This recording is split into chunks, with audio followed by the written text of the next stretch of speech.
Welcome, brave souls, to the chilling depths of horror in detail, the realm where the shadows whisper ancient secrets and nightmares come to life.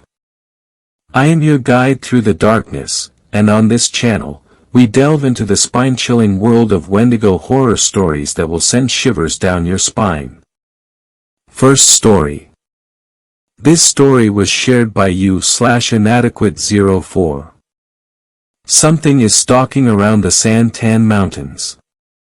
First, let me start by providing some backstory to the area. My name is Devin, and I have lived in Arizona for a total of only about 2 years, and in that time, I have found myself enamored by the myths and legends surrounding the area.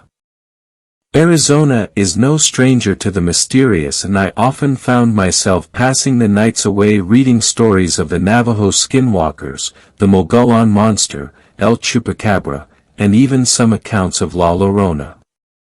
Me and my group of buddies loved Arizona, and often found ourselves taking week-long camping trips up to Snowflake, Payson, or Heber.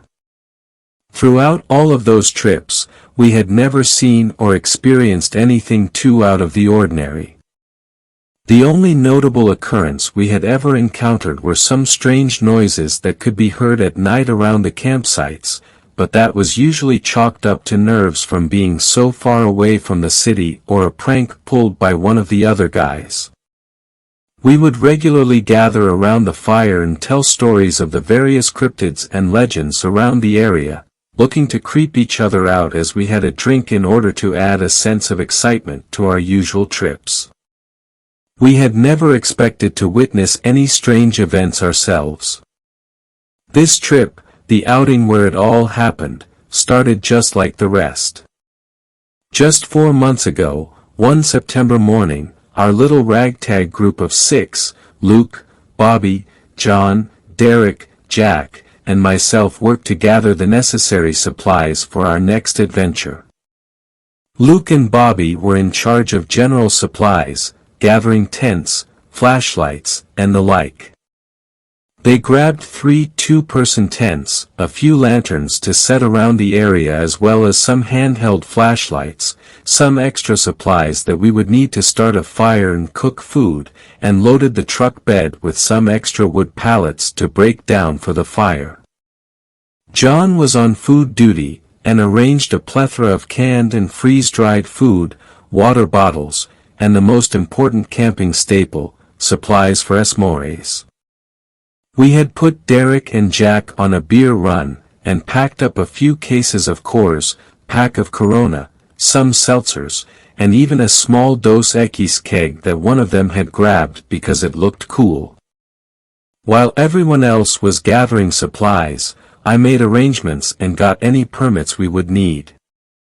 This time, we were heading to the Santan Mountain Regional Park, which stood only about 8 miles away from where we lived, which was a small trip compared to our usual outings. The area was just south of the town of Queen Creek, where most of us lived, and a ways east from the Indian reservation. The park was a very popular camping spot and was usually booked out for most of the year, and was quite hard to get an official reservation.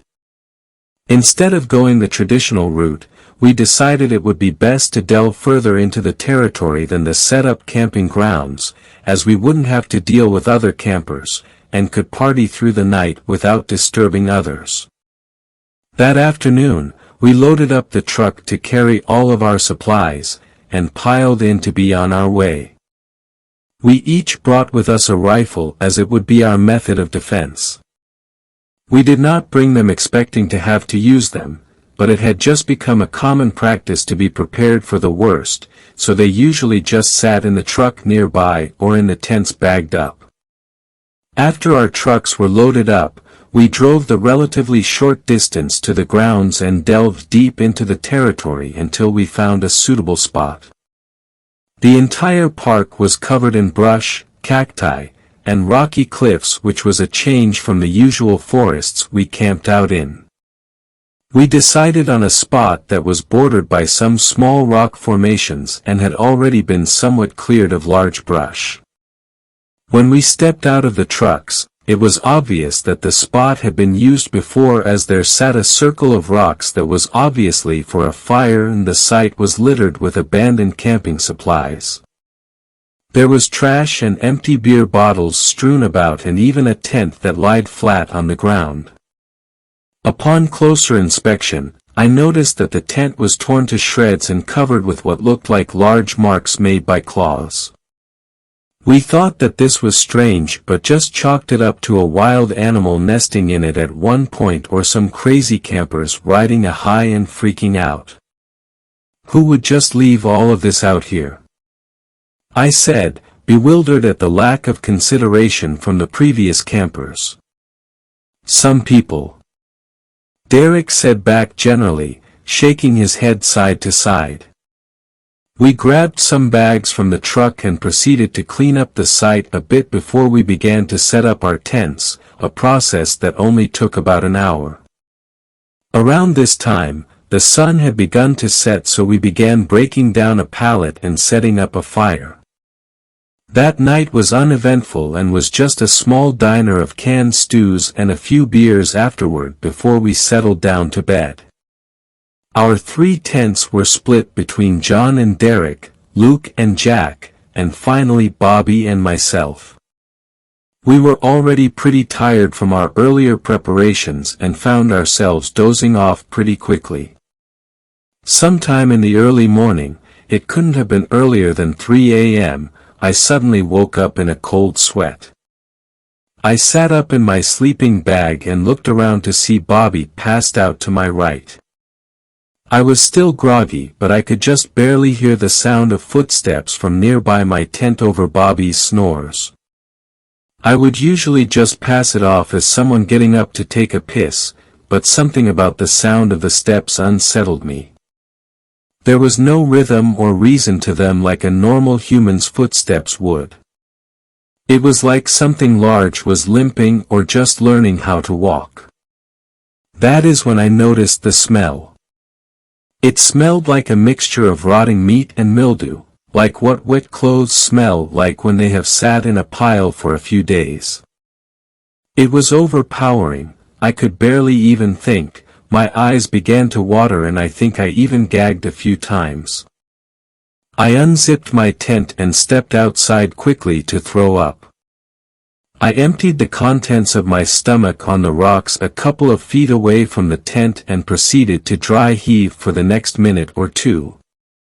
The smell had gotten worse when I exited the tent, and as I sat there, trying to pass this feeling of dread that had begun to build up in the pit of my stomach, I felt as if I was being watched from somewhere behind me. I whipped around frantically and looked past the other 2 tents, fumbling for my little battery-powered flashlight in my pocket, quickly clicking it on, and pointing in the direction I felt I was being watched from, and saw nothing. Absolutely nothing. I shined the light left and right, scanning the open clearing in the nearby cliffs, and just as quickly as it had come, the horrendous stench which had plagued the campsite quickly subsided. I clicked my flashlight back off, and sat down on a big rock next to my tent and tried for the next few minutes to slow my breathing and calm my nerves. After what must have been 30 minutes, I had calmed down just a little, and crawled back into my tent and finally dozed off again. That morning, I proceeded to tell the group what I had experienced that night and was quickly met with laughter by the others. "It's unusual to see you so freaked out by nothing, Devin," Jack said to me jokingly. "If you get scared at night, Devin, you can crawl into my tent and cuddle with me," Derek said with a grin. "Very funny," I said back. "Are you sure you didn't have too much to drink last night?" Bobby, my tent mate, asked as he finally crawled out from the tent, putting his hands in the air in a stretch and letting out a yawn. I thought about it. Could that smell and feeling really have been a fallacy created by my drunk mind? It had felt so real, and there is no way I could mistake that smell. Even now, hours later, I still felt my stomach rumble when I thought of it. Not to mention the footsteps. I don't know, I finally said, trying to move on. The day went by without any occurrence and I forgot about the events of last night and just tried to have fun. That night we all sat around the campfire again, drinking a beer and telling scary stories, just a normal night. Sometime later, John was telling a story and Derek stood up to walk away. "Where are you going?" I called out to him. "I just got a piss," he called back as he faded into the darkness of the night. John continued telling his story, and about 5 minutes into it, we heard the yelling and running footsteps of Derek as he basically tumbled into one of the tents. We leapt to our feet and quickly asked him what was wrong, running over to where he had fallen. He pointed a finger back to where he had just came from and began to babble nonsense, and that's when I noticed he was shaking uncontrollably. Luke knelt down next to him and placed a hand on his shoulder. "Calm down, buddy, tell me what you saw," he said soothingly, trying to get him to calm down. "There's something out there," Derek cried. "It looked like some kind of person or something, but it was fucked up, and it smelled so fucking bad." We proceeded to look around at each other. Derek was usually the most level-headed out of all of us, widely considered as the mother of the group, and he rarely ever drank or got drunk, so we took it seriously when he told us what he saw, but we had not entirely pieced it together yet. "What could it be?" Luke said to the group. "I'm not sure, maybe some kind of wild animal," John said back. "I think we should pull out the guns, just to be safe," I said. "Good idea," Luke agreed. We honestly should have realized then that it was time to leave, but we were stubborn. We thought that we were invincible, that nothing could happen to us, that anything strange could be explained rationally. Sure, we liked to tell stories of mysterious creatures and occurrences, but those were just that, stories, right?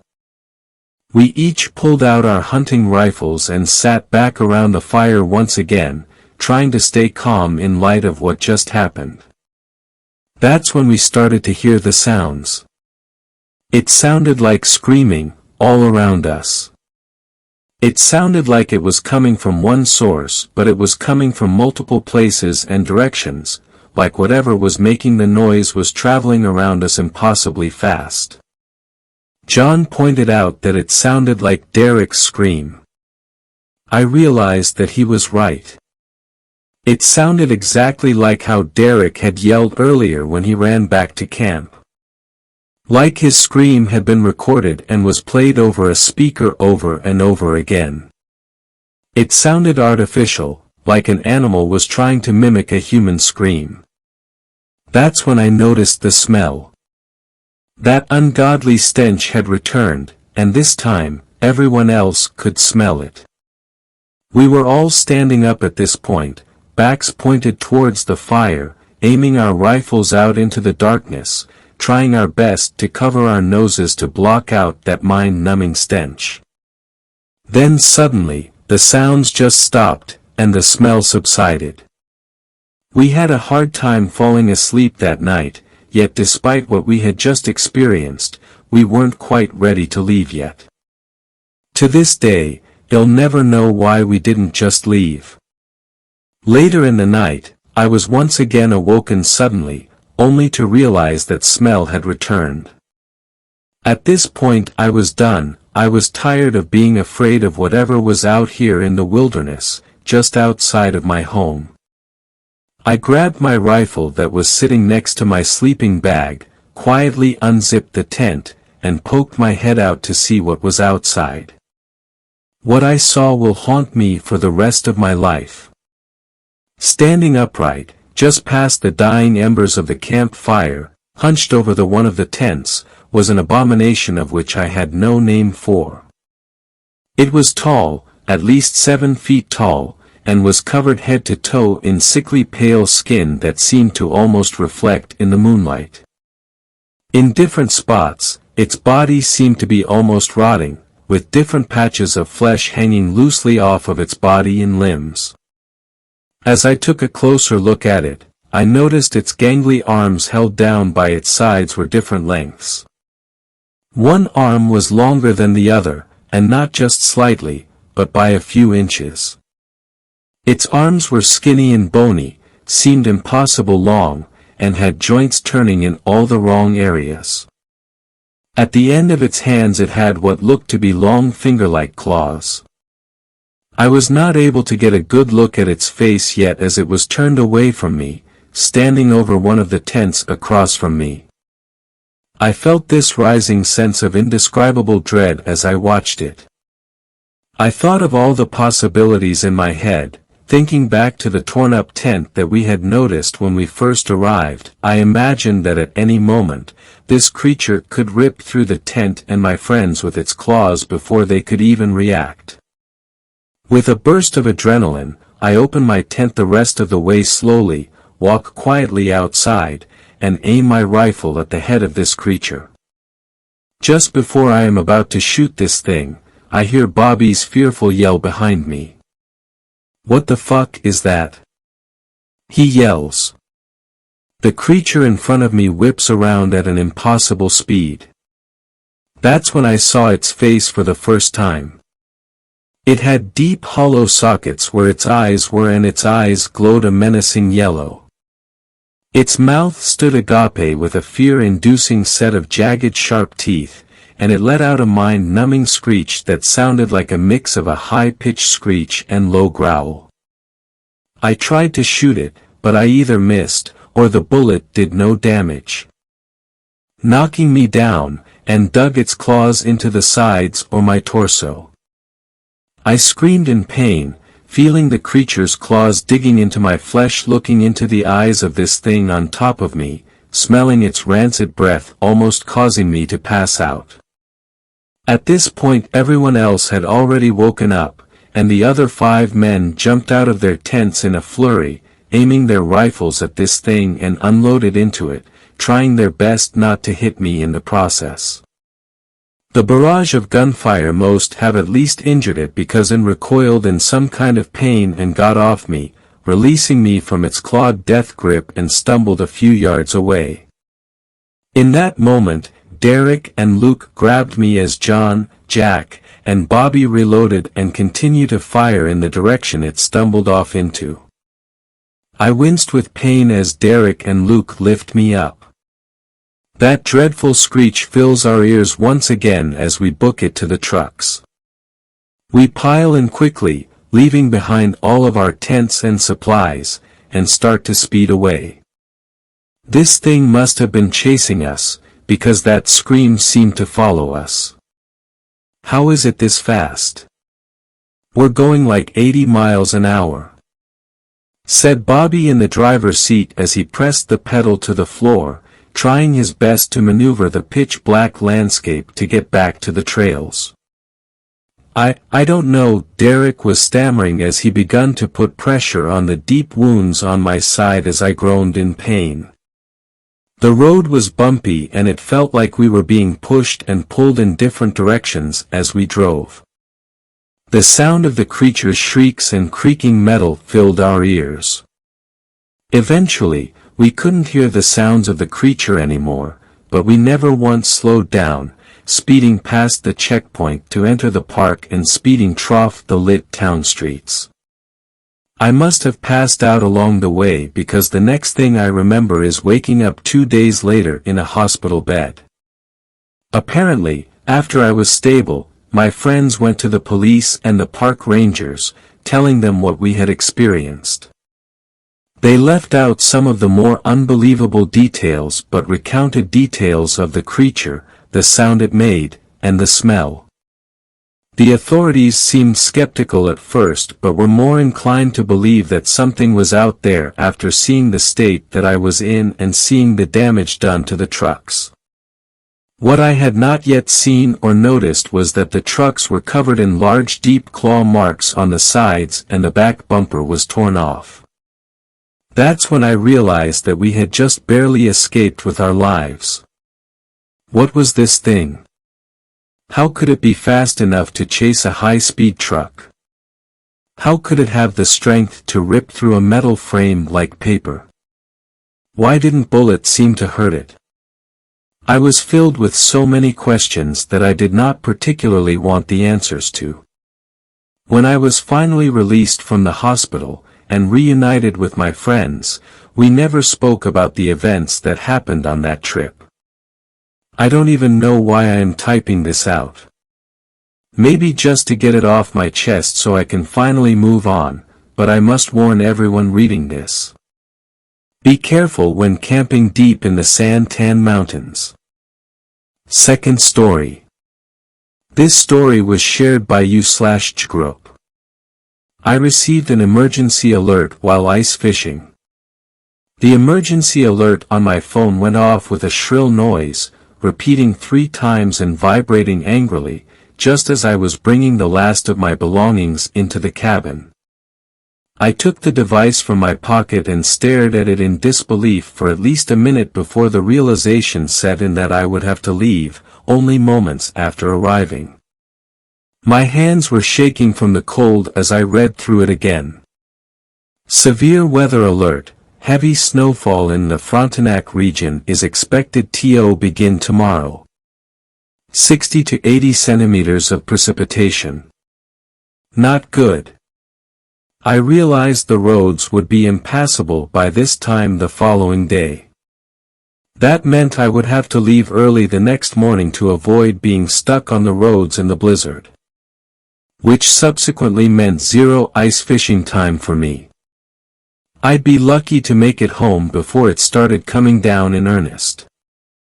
Moments later, messages started coming in from my 3 friends who had planned to join me. The group chat notification popped up on my phone and I opened it. Matt, did you see the emergency alert about the storm? I guess the trip's off. What a bunch of bullshit. Ted, OMFG. A generational storm is what they're calling it now. Looks like we'll have to postpone for a few weeks. I hope you didn't go through with your plan to go up a day early, Jay. Greg, no kidding. What are the chances this blizzard hits on our ice fishing weekend? I messaged back, saying I understood we'd have to reschedule. I told them that I'd made the trip up alone, accompanying the messages with forehead-slapping emojis. It sucks that I'll be stuck up here alone, I thought to myself. My dog, Gibson, pawed at my leg and I smiled at her, feeling slightly reassured by her presence. Yeah, you're right, Gibby. I'm not completely alone. At least, I've got you here with me.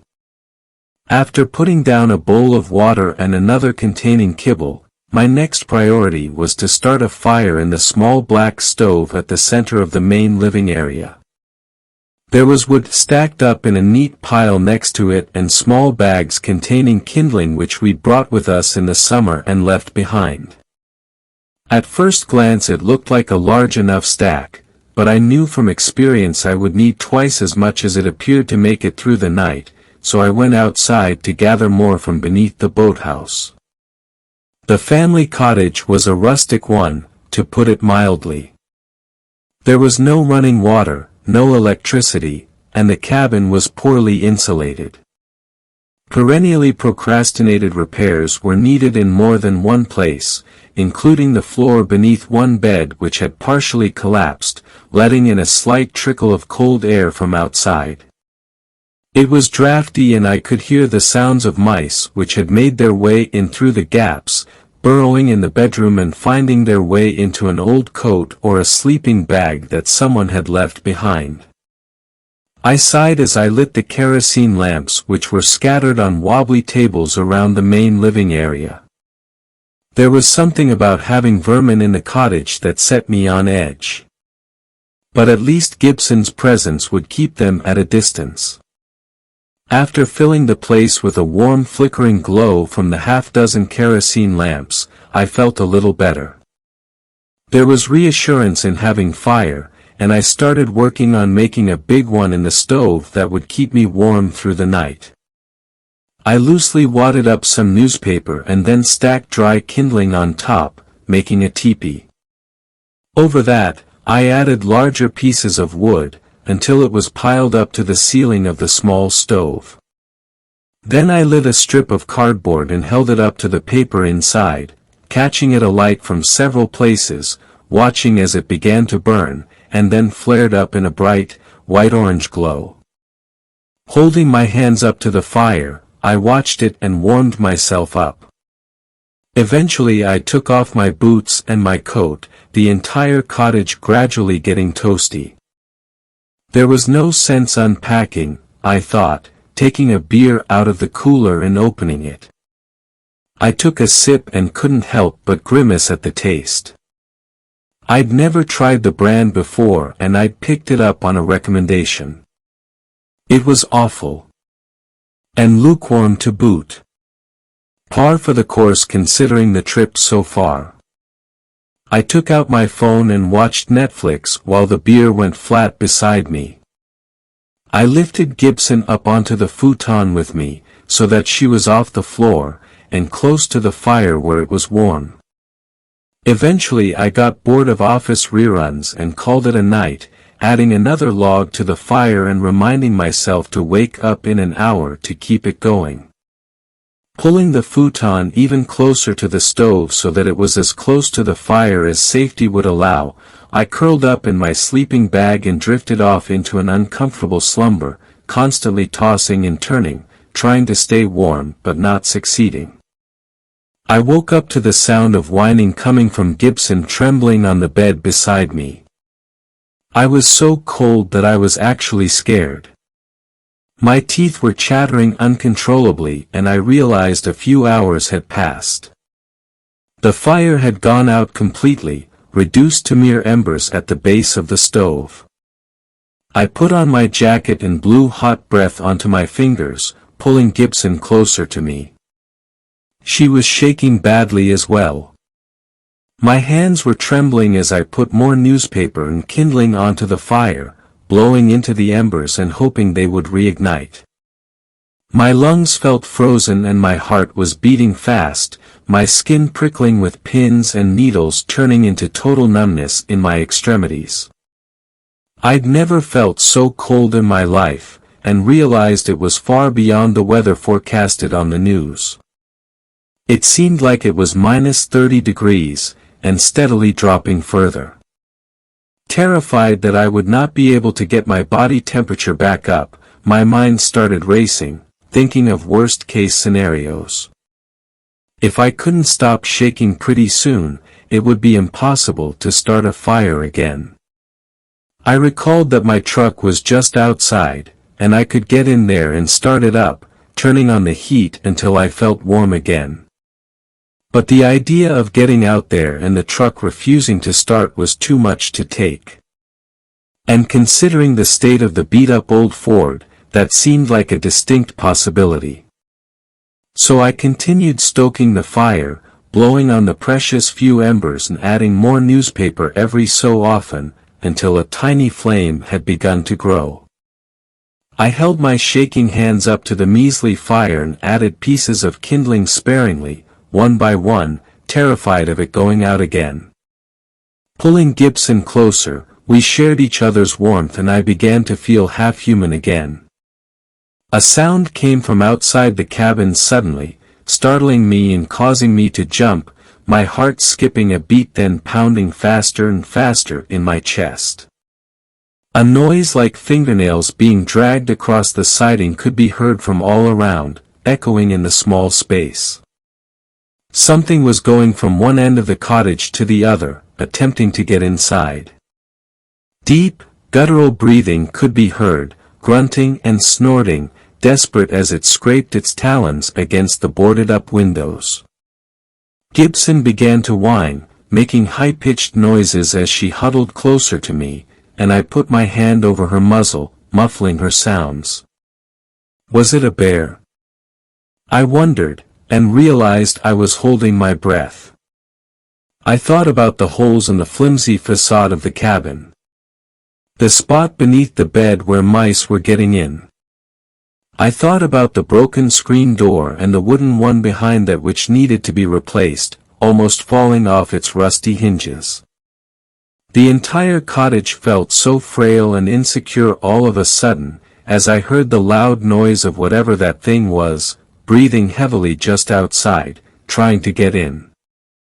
Maybe it was too cold out there even for it. The ground shook with the weight of the creature as it made its way around the cabin. I was so focused on it that I didn't notice the fire going out again at first, as it fizzled down to embers. I continued holding my breath until it was gone. And then I relit the fire, my shaking hands barely able to get it going again. Once it was burning hot, I didn't sleep anymore. I pulled Gibson close and the two of us stayed up all night watching the fire with weary eyes, taking occasional glances at the door. Even once we were both warm, we continued to shiver. When the sun came up I didn't notice at first. It was dark in the cottage 1 minute and then it was light. I blinked my eyes a few times and rolled out of bed, deciding I would waste no more time before leaving. I just hoped the bear or whatever had been outside the night before was gone. Gibson was scratching at the front door, asking to be let outside to pee, which told me it was probably safe now. In the light of the morning all that had happened seemed like a bad nightmare, and I told myself maybe it had been. Until I got outside and saw the claw marks which marred the exterior walls. Shuddering, I threw my belongings in the truck, doused the fire with too much water, and took one last look at the place. What a shitty weekend this turned out to be, I thought to myself. With more people around it was easier to keep the fire going, taking turns feeding it with wood so that everyone could sleep through the night. But it was frightening being up here by myself, even with Gibson by my side. I'd never done it before in the winter and I never would again. There were too many things that could go wrong. A freak snowstorm, a fallen tree blocking the road, getting stuck or going into a ditch, and those were just the beginning. I wanted to get out of here before any of those things happened. The truck didn't want to start at first. I turned the key in the ignition twice, hearing only a click and the absence of any engine noise. Cursing loudly, I checked to make sure I hadn't left an interior light on, or something which could have drained the battery. Satisfied there was still a charge, I tried one more time, and finally the old shitbox let out a cough and kicked into life. The engine began to sputter, before finally settling into a steady, rusted purr. "All right, Gibson. Let's get out of here," I said, rubbing the dog's head and smiling as she blinked her eyes. She looked content in the front seat, happy to be back in the truck and out of the old cottage. There was a thin layer of snow on the gravel road, and the tires got moving easily enough. I looked up to see the sky was turning gray above me, and a few white flakes were just beginning to fall. The weather was making an early appearance. I turned on the radio and sure enough they said the same thing I was thinking. The storm would be arriving early. By noon, the highway would be a parking lot. Whiteout conditions. Be prepared to be trapped in your car. Have emergency supplies ready. My anxiety was through the roof as I went around a bend in the road. Hitting the gas, I came to the first big hill and went over it, seeing something strange up ahead as I came over the rise. Whatever it was blocking the road. Massive and brown, the lumpy, furry shape got bigger as I pulled up in front of it. The bear which had been trying to get into my cottage the night before was dead, lying in the middle of the gravel road and blocking it completely. At first I thought it had frozen to death. I got out of my truck to inspect it and was surprised to find there was a horrible smell coming from the carcass. It was a chemical smell, noxious and unpleasant, like some sort of factory waste. The snow had melted all around the beast, and blood and entrails were pooling around the far side. What the hell could do such a thing? Aren't bears at the top of the food chain? Alpha predators? Gibson was by my side, but she did not venture near the body. Usually she would be curious, trying to sniff at something like that, but she stayed next to me, emitting a low growl. The road was completely blocked, I realized. There was no way out. Not unless I could move it. But no matter which way I attempted it, the giant body of the dead bear would not budge. It weighed a ton. There were large trees on either side of the road, too close to drive past. There was only one other way out, which was by driving across the frozen lake, and that way was risky. I hadn't been able to test the thickness of the ice yet. It would need to be nearly a foot deep for me to feel comfortable. But there was a clear way on and off the ice, if it came down to it. I got back in the truck and threw it in reverse, since there was nowhere to turn around. I felt sick to my stomach, nervous with anticipation and fear, uncertain of how I was going to get out of here. Once back in front of the cottage, I got out of the truck and went down to the ice with my spud. Walking out onto the lake, I cleared a spot with my boot and began to dig with the sharpened metal rod. Satisfied that I'd found the bottom of the ice, I put the tape measure through the hole, hoping it would be close to a foot. Looking at the tape measure, my heart sank. The ice was barely 7 inches thick. Just below the minimum 8 inches where it would be safe to drive a vehicle across. And my truck was on the heavier side, I would feel more comfortable if it was a full foot thick or more. I pulled out my phone and checked for a signal, deciding it was time to call someone for help. Who I would call, I still wasn't sure, but I knew I couldn't get out of this jam by myself. Of course, I muttered out loud, seeing the signal bar was down to 0, and the words, "No service," were printed across the top of the screen. Surely I would have gotten another severe weather alert by now, I realized, had it not been for the total lack of cell signal. Because snow was now being dumped down on me from above, and the sky had turned nearly black with the approaching storm. I typed out a message in the group chat, telling them my situation, hitting send regardless of the lack of signal. I knew from experience that it would go through eventually. I just hoped it would be sooner rather than later. Gibson let out a loud, high-pitched whine. Her tone rose in volume and she began to bark. High, persistent yips that were totally unlike her. She backed away, then let out a stream of urine, her hind legs trembling as she did. I looked up from my phone and saw what her eyes had spotted. Across the lake, something was moving in the trees. I saw fingers wrapping around a tree trunk, too high up, the nails too long and too sharp to be a person's. Whatever this giant was, it looked similar to a man, but it was massive. It peered out at me from between the boughs of trees, its head probably 15 feet off the ground. Its skeletal limbs matched the monochromatic tone of the birches on either side of it, a gray, pale white shade. I couldn't distinguish the entire form of it in the shadows, but I could make out its eyes. They reflected back at me, catching the gray light coming through the clouds. And then I saw its mouth spread wider in a grin, teeth dripping blood, and it disappeared back into the darkness. The temperature felt like it had dropped to 30 below freezing again, as I began to shiver involuntarily and looked down to see Gibson was doing the same. There was only one choice. Only one place where we could go.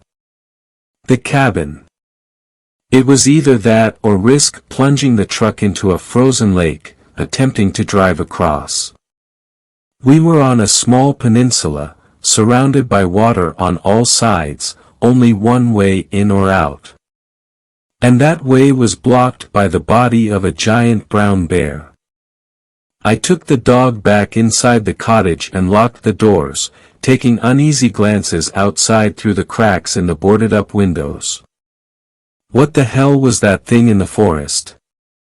I asked myself over and over again. But no answer would come to mind. There was no creature I could think of that was 15 feet tall, with reflective eyes, which stood on two legs like a man. Capable of disemboweling a full-grown bear. Capable of causing the temperature to plunge all around me.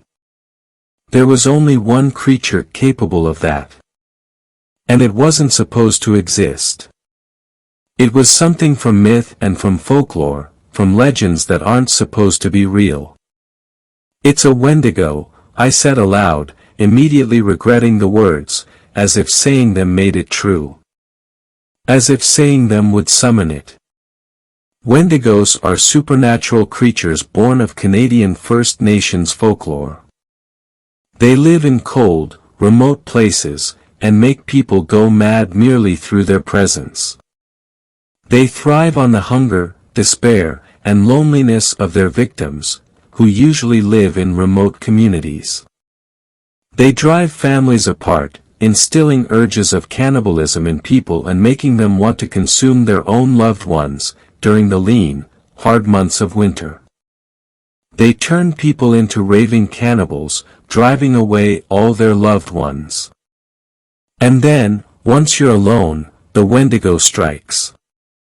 It either consumes you while you're still alive, tearing the flesh from your bones while you beg and scream, or it turns you into one of its own kind.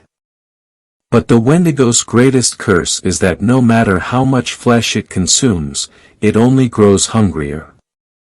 With every ounce of meat it takes in, it grows taller and more emaciated. Its hunger grows more insatiable with its height, until it is a towering beast with its head amongst the treetops as it roams the forest, constantly searching for its next meal. Gibson whimpered and burrowed her face into my armpit, as if hearing my inner thoughts. Trying to reassure her, I stroked her fur and told her it would be okay, although I had a feeling it wouldn't be. I tried to get the fire going again, but it was a fruitless effort. Everything inside the stove was damp and wet, and I scolded myself for dousing the fire with so much water.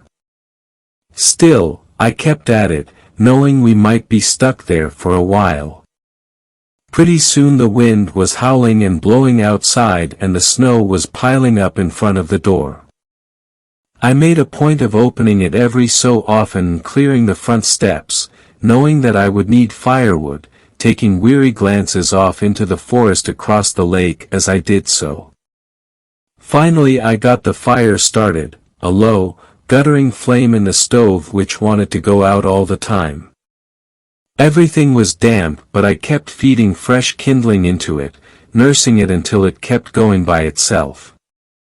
Hours passed as we waited to either run out of firewood or be attacked by the creature. We were running low on kindling and the sun was beginning to set, my stomach rumbling with hunger, when I felt something strange. The ground was suddenly shaking beneath my feet and I heard Gibson whining from beside me. "What is it, girl?" I asked, my voice catching in my throat as I realized the answer. It was the creature. It was back. The dining table began to rattle and bounce up and down as whatever was outside got closer, and I imagined the huge creature lifting the roof from the cabin like the cloche on a dish in a fancy restaurant, picking me up and eating me whole, like a wriggling shrimp. A second later there was a sound at the front door of metal being ripped and sheared as I realized the creature was making its way in. The screen door landed on the ground with a crash, and then the wooden door was being torn from its hinges an instant later. Cold air rushed inside as Gibson began to let out shrill, panicked barks of terror. I heard the thing tearing apart the front entrance, easily ripping apart the wood and making the doorway larger so that it could come inside. I tipped over the dining room table to use it as a barricade. I picked up a chair, the only weapon I could find nearby, thinking I would throw it at the thing's face to defend us, when I heard a strange noise from out front. It was a car horn honking.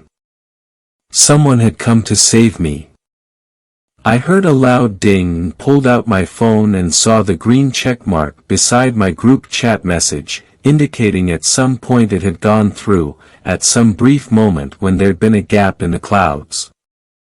Reading the one new received message on my phone, a hopeful smile spread across my face. Matt, you just had to skip town a day early and go ice fishing, didn't you? What the hell is that thing? Ted was yelling from outside. I don't know, but it's trying to get inside. Jay.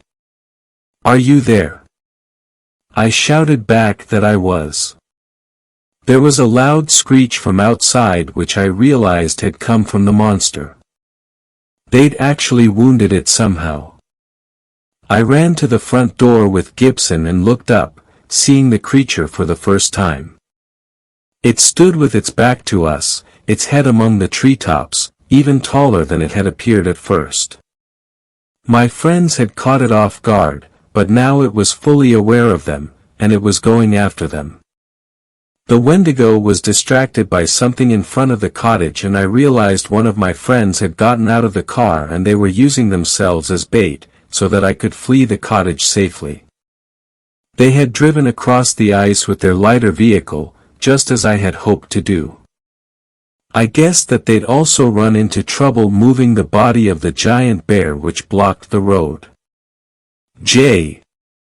Ted screamed out the window, driving the car in circles on the ice, as if too terrified to stay still.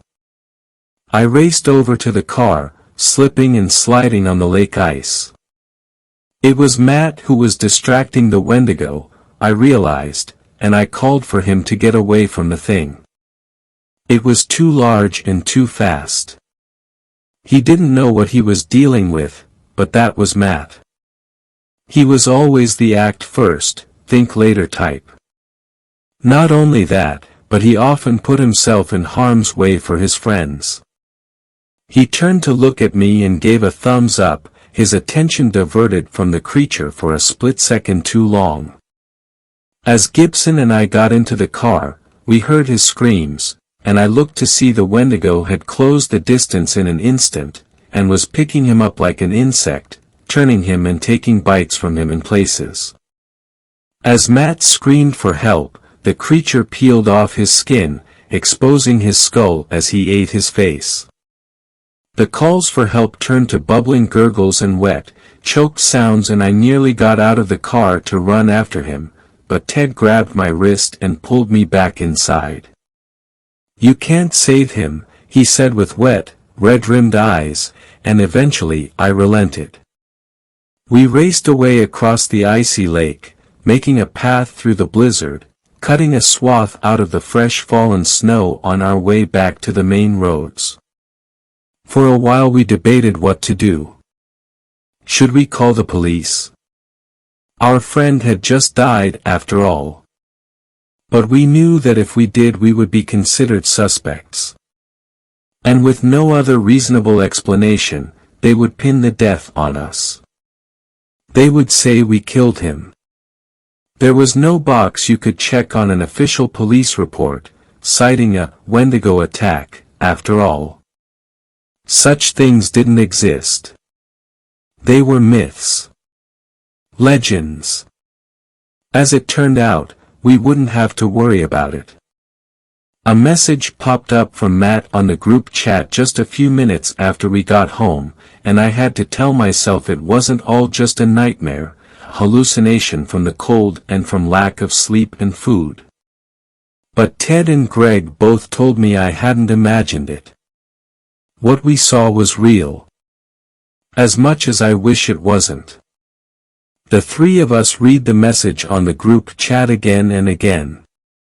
My heart was beating fast and a sick knot was growing in my stomach, bile rising in my throat that I could taste inside my mouth. Matt, hey guys, you really missed out on a feast. Ice fishing is just as much fun in a blizzard, if not more. Let's reschedule the trip for next weekend, okay? I'll be waiting for you here. As much as we don't want to go, we've resolved that we have to. We can't leave Matt like that. We have to help him. Next weekend we're making the trip back up there. Even if it kills us. Third story. This story was shared by you/resident Safe771. My parents went hiking 3 days ago. The search party found their GoPro still recording. It was sudden. We got a call from a nearby city's police station.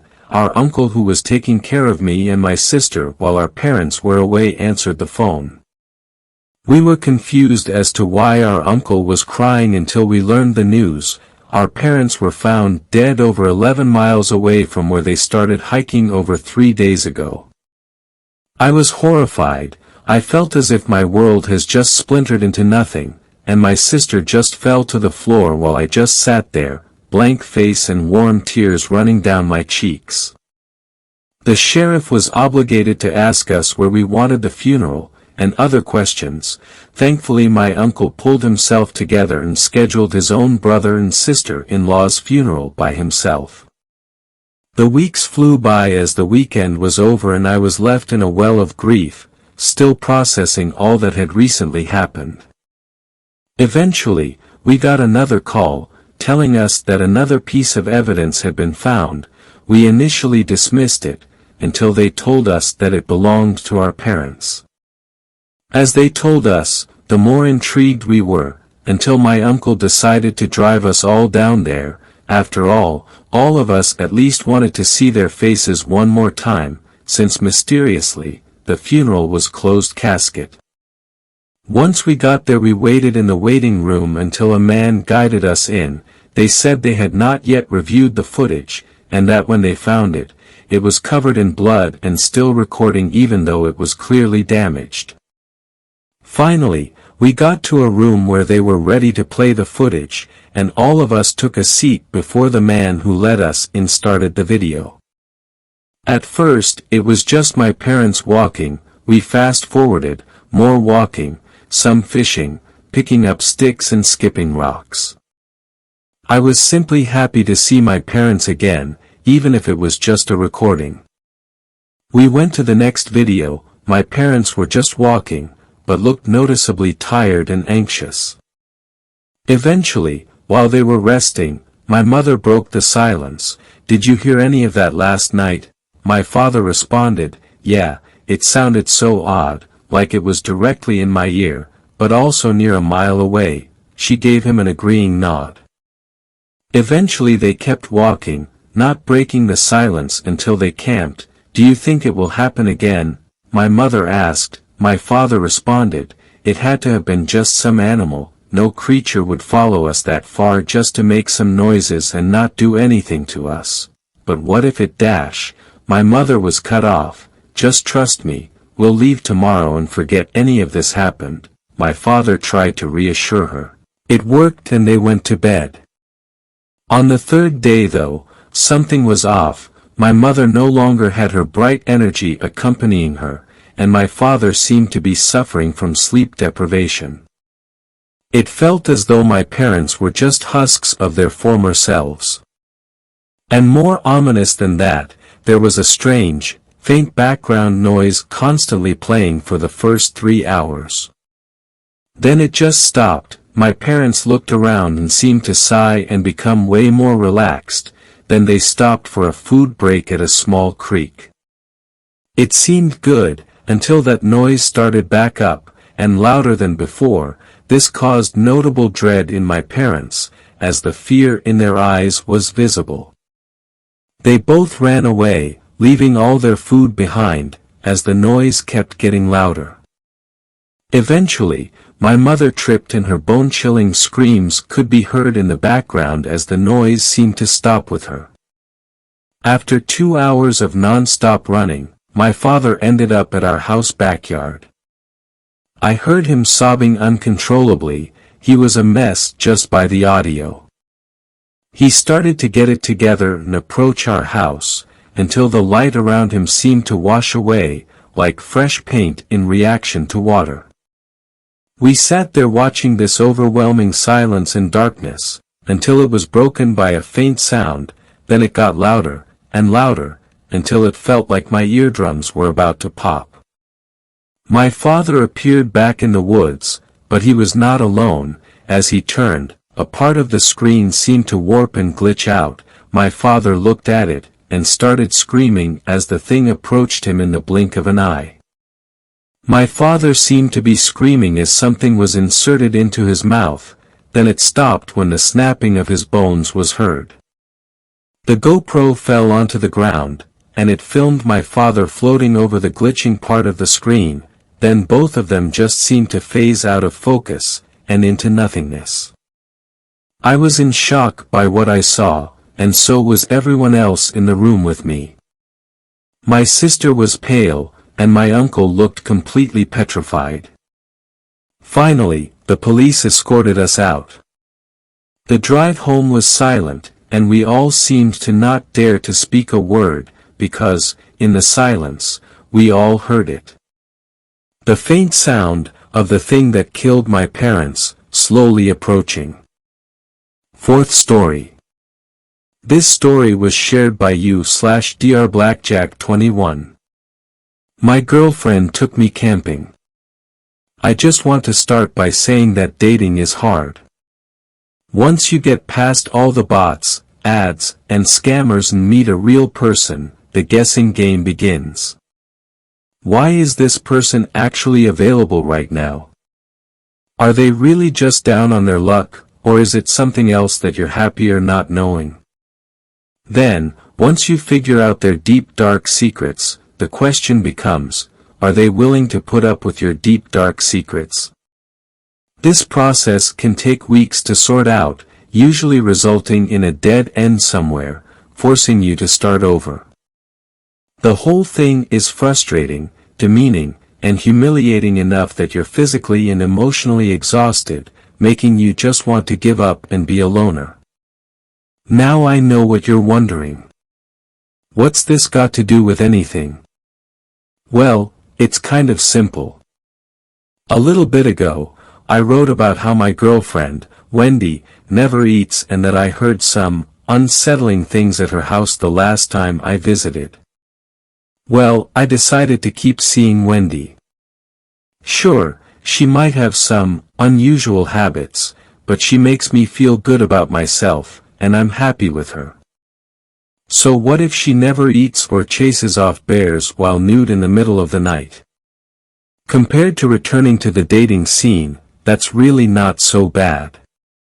We even have nicknames for each other now, country girl and city boy. I'll let you guess which is which. Anyway, that's a rather long and roundabout way of saying that, yeah, I went on that camping trip with her, and things didn't go quite how I expected. First off, I want to say that she was right. The forest really is beautiful. The sun's heat, combined with the coolness of the shade, while listening to the insects drone lazily in the background, seems to slow time to a crawl, making each breath a relaxing experience in and of itself. It's entirely unlike anything you'll experience during your morning commute. Combine all that with the right company, and soon you'll wonder why you'd ever return.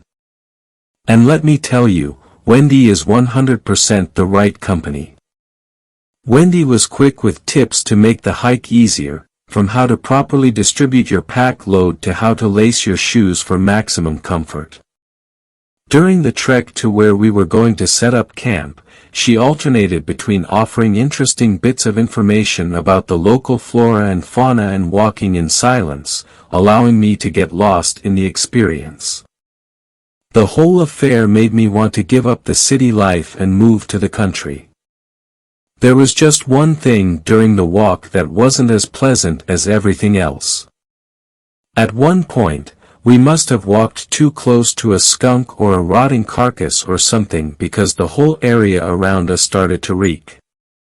At first, it wasn't so bad, but eventually, it got so strong it made me want to gag.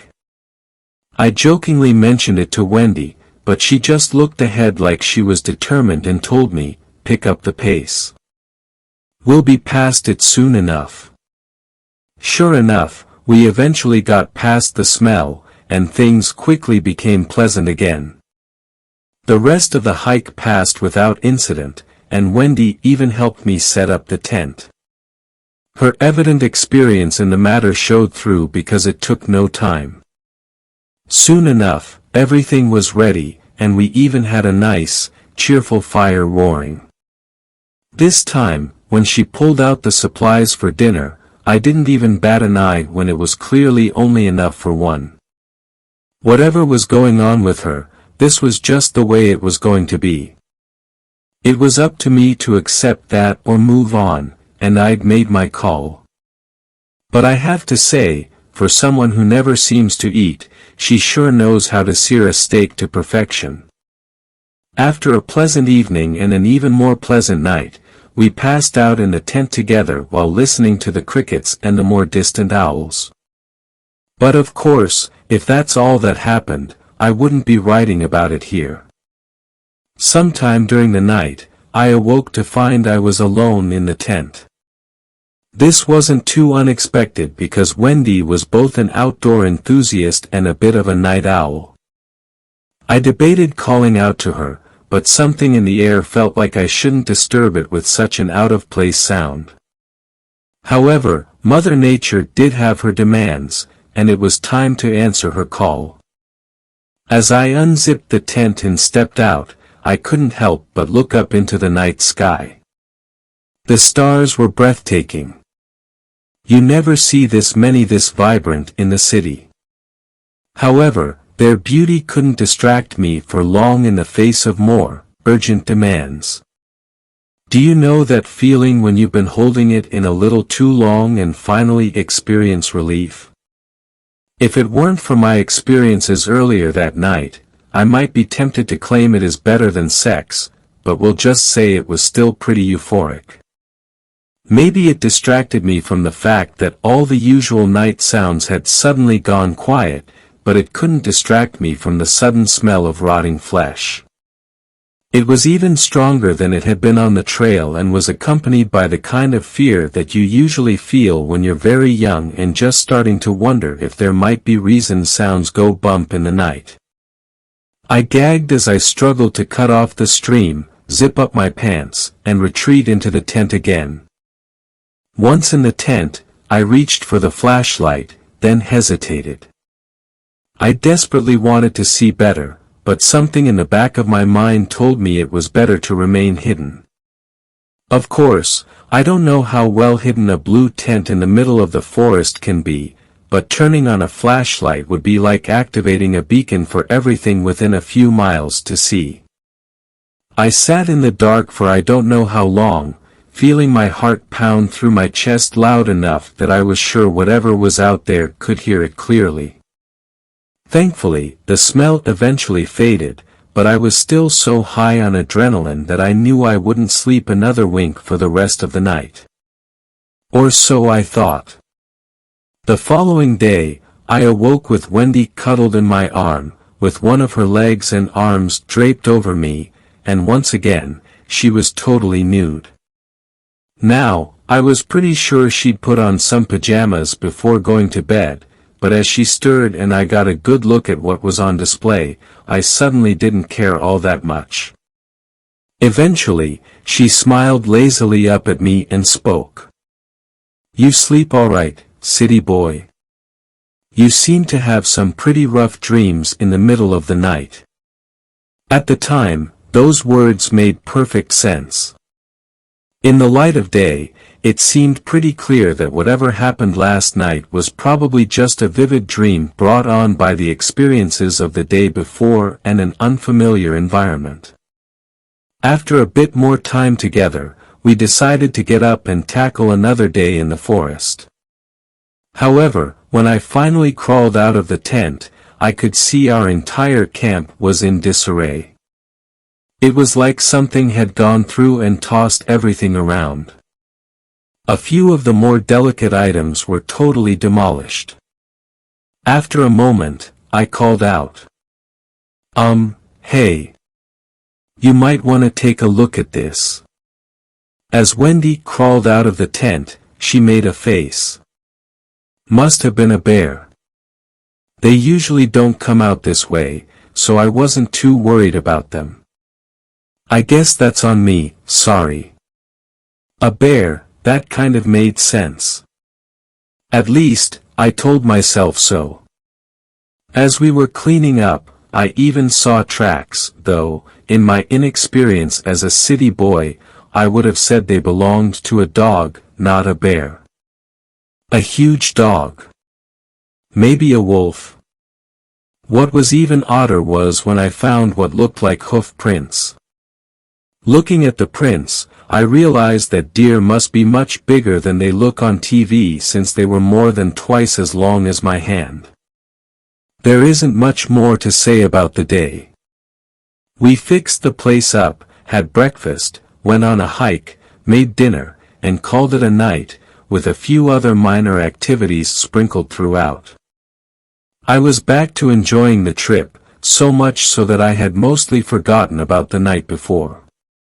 But that night is when things took a bit of an unexpected turn. Once again, I awoke in the middle of the night. Thankfully, I wasn't alone this time, as Wendy was still asleep, half on top of me again.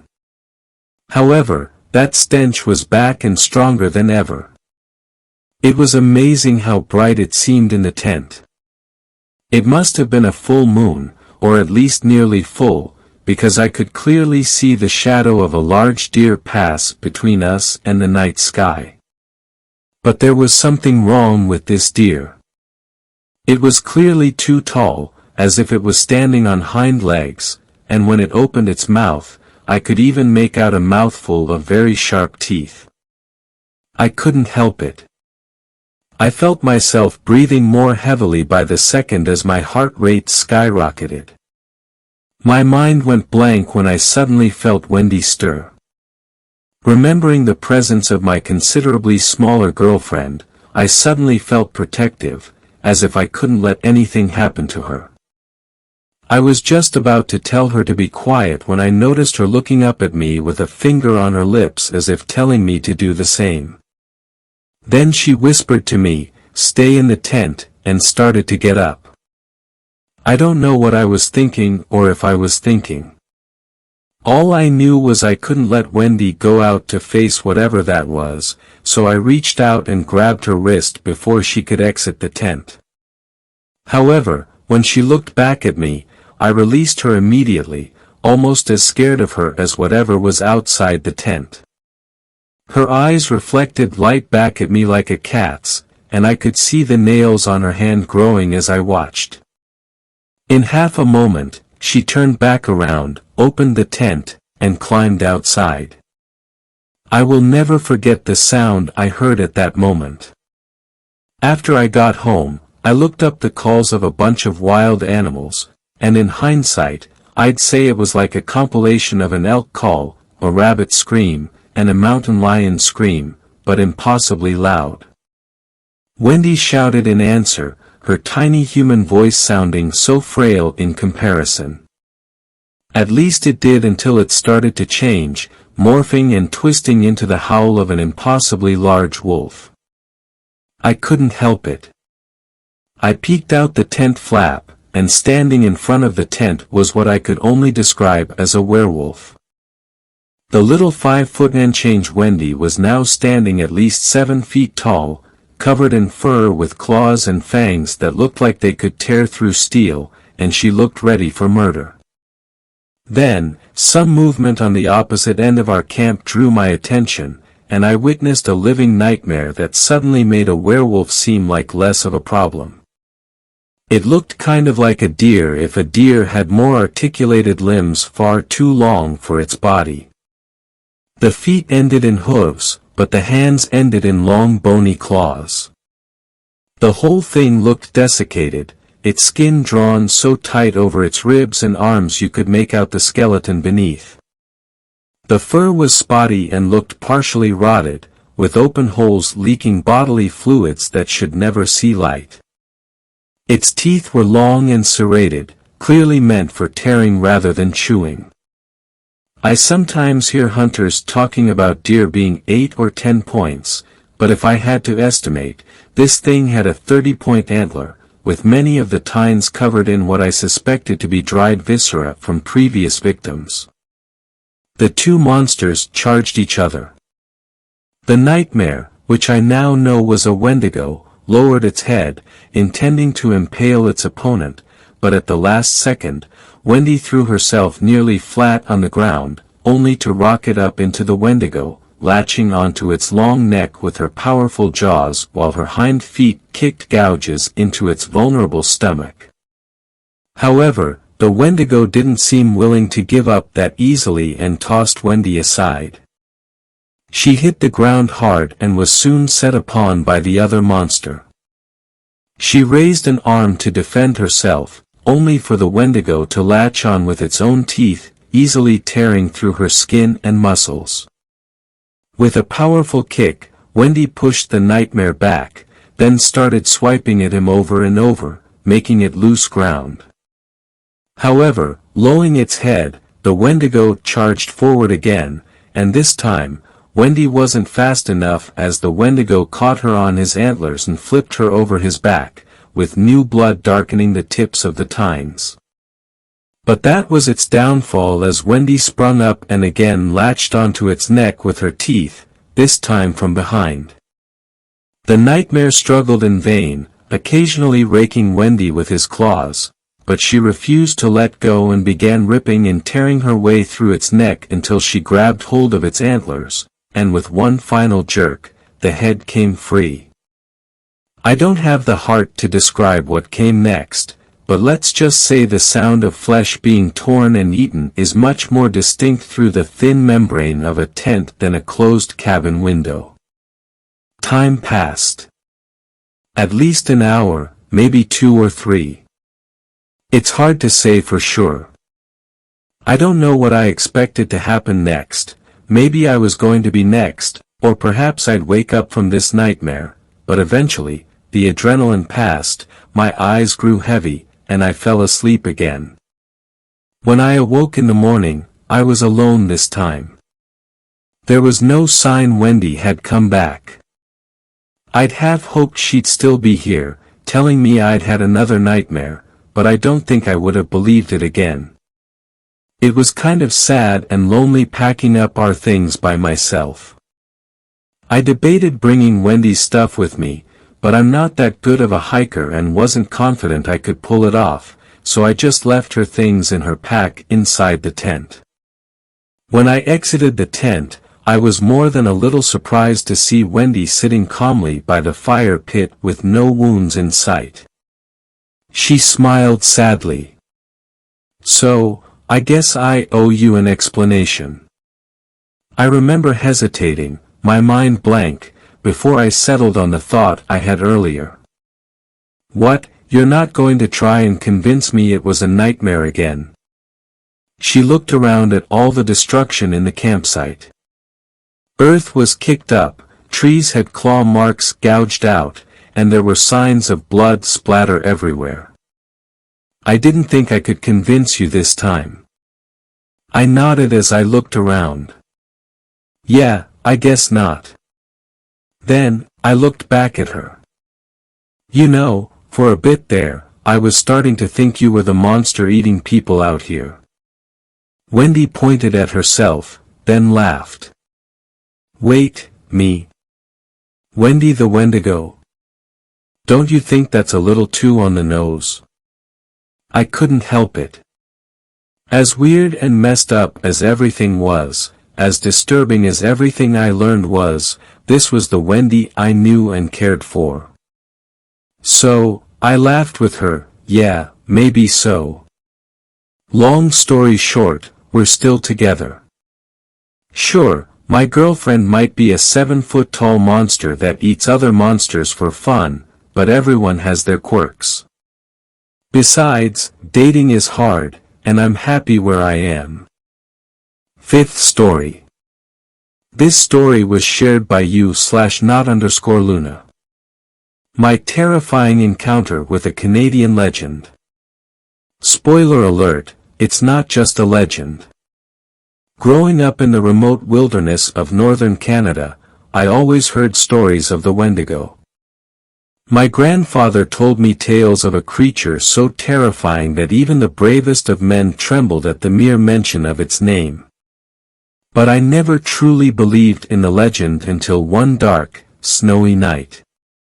The whistling started faintly at first, like a haunting tune carried on the frigid wind. But it grew louder and more insistent, like it was calling out to me personally. I tried to ignore it and kept hiking, but the whistling persisted, creeping closer and closer until I couldn't ignore it any longer. I peered into the darkness beside me and saw a figure standing in the woods. It was tall and thin, with skin stretched tightly over its bones, and its eyes glowed gray with a fierce hunger. I knew instantly what it was, the Wendigo. The instant I noticed it in the woods, it stopped whistling for a moment and twisted its head like it was intrigued that I had given in to its call. It began to whistle again, a melody so haunting that it seemed to penetrate my very soul. It was like it was trying to hypnotize me, to lure me into the woods where it could claim me for its own. I was paralyzed with fear, unable to move as it began to creep closer and closer. Its claws and teeth gleamed in the moonlight, and I knew that if it reached me, it would be the end. I turned to continue hiking. I just needed to get back to my cabin, I told myself. But then, it started snarling. The whistling faltered for just a moment as I heard its footsteps thumping through the woods. I grabbed the knife my grandfather gave me as a boy from my bag, ready to strike. When my grandfather gave me this knife, he told me to always keep it close because it might just save my life one day. As soon as I heard the Wendigo break through the tree line, I threw it with all my might. It hit the creature square in the chest, and it let out a blood-curdling scream. It writhed in agony as I watched, frozen with terror. But then, to my horror, it began to change. Its skin began to peel away in strips, revealing a twisted and gnarled form underneath. Its limbs elongated and twisted into new shapes, its jaws unhinged to reveal rows of razor-sharp teeth. It was transforming into something even more monstrous than before. I turned and ran as fast as I could, my heart pounding in my chest. I could hear the Wendigo behind me, its ragged breaths and pounding footsteps echoing through the trees. I struggled with all my might to get away, my feet slipping and sliding on the snow and ice. Just as I thought I wouldn't be able to escape, I heard a branch snap behind me. I didn't dare look back, but I felt in my stomach that the creature was still close behind. I pushed myself harder, running as fast as I could. I could see the lights of my cabin in the distance, a beacon of safety in the darkness. With a final burst of adrenaline, I threw myself through the door of my cabin and slammed it shut behind me. I leaned against the door, gasping for breath and shaking with fear. I could hear the Wendigo outside, snarling and whistling. But my grandfather always told me they couldn't come inside as long as I kept the door locked. I stayed there for what felt like hours, too scared to move. But eventually, the snarling and whistling stopped, and I knew that the creature had moved on. I didn't manage to sleep that night, but hours after the sun came up, I carefully opened the door and went back outside and into the woods. I followed my own footsteps in the snow. The Wendigo's nowhere to be seen, as if it hadn't been stomping into the ground with what sounded like an earth-shattering force. About halfway to where I thought I had first seen the Wendigo, I found a tree. Mangled, split in half and laid out diagonally across the path, I realized this tree was how I was able to get away. Then I thought back to what my grandfather said about the knife. Maybe the knife made the tree get in the way. Maybe not. Either way, I never forgot that night.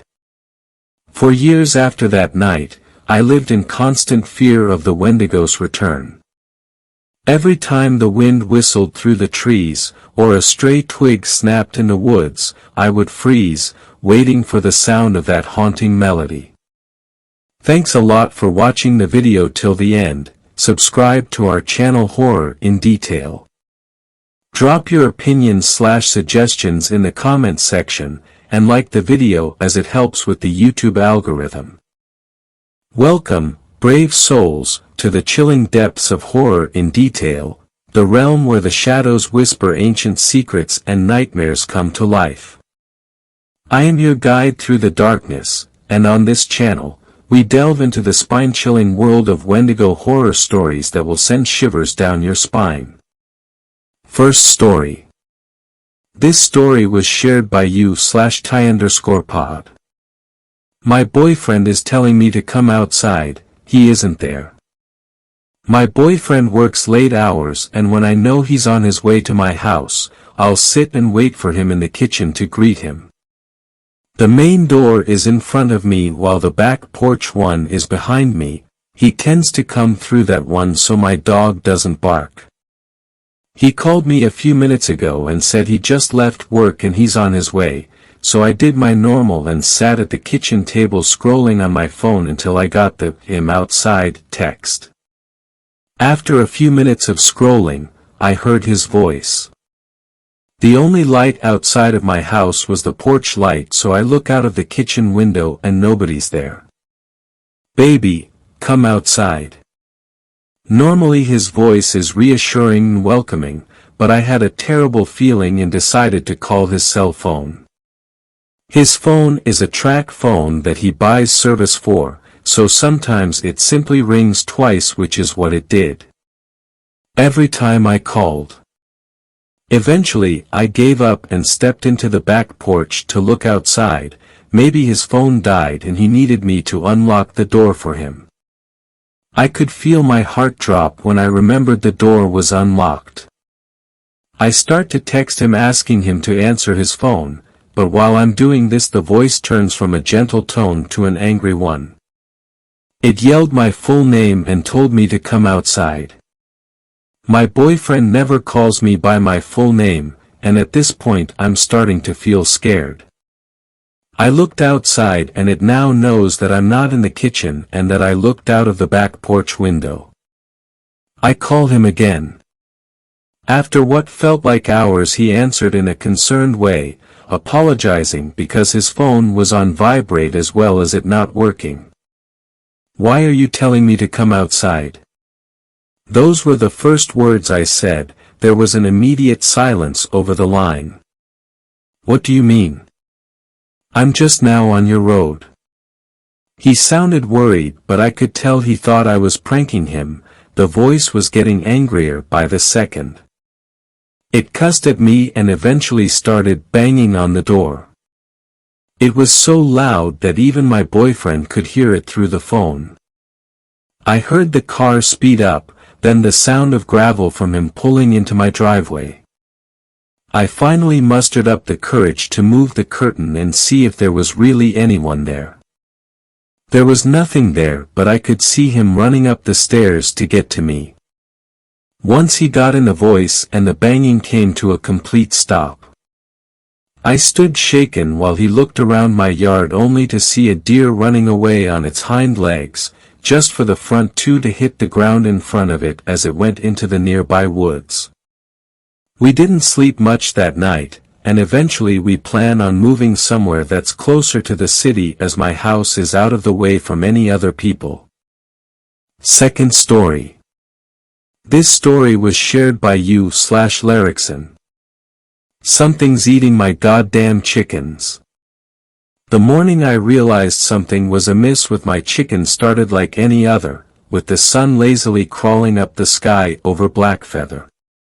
I shuffled outside, coffee in hand, still half asleep, dreaming about the omelet I'd whip up with fresh eggs. But as I neared the chicken coop, something felt off. It was too quiet, like the chickens had all decided to play a game of hide and seek, and I was it. Reaching the coop, my eyes widened in disbelief. Several of my prized chickens were missing. No feathers, no signs of a struggle, just an eerie silence. I scratched my head, looking around as if the missing chickens would just waltz back into the coop. Those darn foxes, I grumbled, though part of me wondered if these foxes had suddenly attended ninja school, given how stealthily they must have operated. Determined to safeguard the rest of my feathered family, I made my way to the local store. Mr. Henderson's shop was an Aladdin's cave of everything you never thought you needed. Wind chimes that supposedly summoned fair weather, a hat that claimed to repel mosquitoes, and amidst all this, anti-fox gadgets. I explained my predicament to Mr. Henderson, who looked at me over his thick glasses with a nod that said, "Say no more." He disappeared into the labyrinthine aisles of his shop and emerged with an armful of items that looked like they belonged in a 50s sci-fi movie. "There you go, Jedediah. This ultrasonic thingamajig, foxes hate the sound it makes. And this spray, smells like lion's breath. Foxes'll think twice before messing with your chickens," he exclaimed with a wink. That evening, I set up Mr. Henderson's arsenal around the coop. The ultrasonic device looked like a miniature UFO and emitted a sound that I couldn't hear but apparently was the equivalent of nails on a chalkboard for foxes. The spray smelled like a mix of gym socks and garlic, and I nearly choked trying to spray it around. Standing back, I admired my handiwork with a sense of accomplishment. "Take that, you sneaky bastards," I said to myself, feeling pretty smug. That night, I was jolted awake by a cacophony of beeps and buzzes. Rubbing the sleep from my eyes, I cracked a smile, thinking of my high-tech fox deterrents doing their job. "Run away, you sneaky critters," I mumbled, picturing a horde of confused foxes scampering into the night. With that comforting thought, I drifted back to sleep, a grin still plastered on my face. The morning sun brought joy to my heart. I was sure that my cute, feathered friends were clucking cheerfully, awaiting our morning feeding routine. As I made my way to the coop, coffee in hand, I noticed the silence again. It was different this time, heavier, as if laced with a foreboding I couldn't shake off. Reaching the coop, my heart stopped. More chickens were missing, even more than the day before. My eyes widened in horror as I saw the remnants of my fox-proof setup. The ultrasonic device was smashed to bits, looking like it had been stomped on by an angry giant. The spray can was twisted and torn open, its pungent contents seeping into the ground. But it was the tracks that sent a chill down my spine. They were unlike any animal prints I'd seen before, large, with sharp claw marks that seemed to gouge deep into the earth. They circled the coop, like whatever it was had been stalking my chickens, waiting for the right moment to strike. Trembling, I continued my inspection around the coop. That's when I found it, the most horrifying sight I'd ever laid eyes on. Behind the coop, in the shadows, lay the remains of several chickens. They weren't just dead, they were obliterated, torn apart with such ferocity that it looked like the work of a madman rather than an animal. Feathers were strewn about, and the ground was soaked in a macabre painting of blood and gore. Standing there, amidst the carnage, the reality of the situation hit me. This wasn't the work of foxes or any other typical predator. Something much more sinister was at play here, something beyond my wildest imaginations. A sense of dread washed over me, the kind that sits heavy in your stomach, as I realized that I was dealing with a creature of nightmares, lurking in the shadows of Blackfeather. As I stood amidst the feathery aftermath, a thought struck me like a bolt of lightning. Maybe my high-tech gizmos didn't scare the foxes away. Maybe they just ticked off whatever's been dining on my chickens. It was a eureka moment, albeit a terrifying one. The idea that I had inadvertently angered a creature unknown and clearly dangerous was both ludicrous and oddly comedic in its irony. With a mix of dread and a bizarre sense of curiosity, I headed back to Mr. Henderson's shop. The bell above the door jingled merrily as I stepped in, a stark contrast to my grim determination. "Mr. Henderson, I need something stronger." "My chicken thief isn't a fox," I declared. The shopkeeper peered at me over his glasses, a twinkle of mischief in his eyes. "Aha, something more, substantial, he said, rubbing his hands together. He led me through the labyrinth of aisles, each filled with more bizarre items than the last. We passed a shelf of garlic necklaces, for vampires, he assured me, a rack of silver bullets, werewolves, obviously, and a box of what looked suspiciously like glitter bombs. He didn't explain those. Finally, we reached the back of the shop where the real, heavy artillery was stored. Mr. Henderson presented me with an assortment of gadgets and gizmos that looked like they'd been pulled straight out of a sci-fi comic book. There was a canister that supposedly emitted a sound only evil spirits could hear, a net made of a material he claimed was alien technology, and a bottle of liquid he cheerfully described as essence of Bigfoot. Armed with my new arsenal of the absurd, I headed back to the farm, feeling like a character in a B-grade monster movie. Setting up these new defenses was an adventure in itself. The evil spirit sound emitter required an engineering degree to assemble, the alien net kept sticking to itself and everything else, and the Bigfoot essence, well, let's just say I hoped Bigfoot had a better sense of smell than I did. By the time I was done, my farm looked like a set from a low-budget sci-fi horror flick.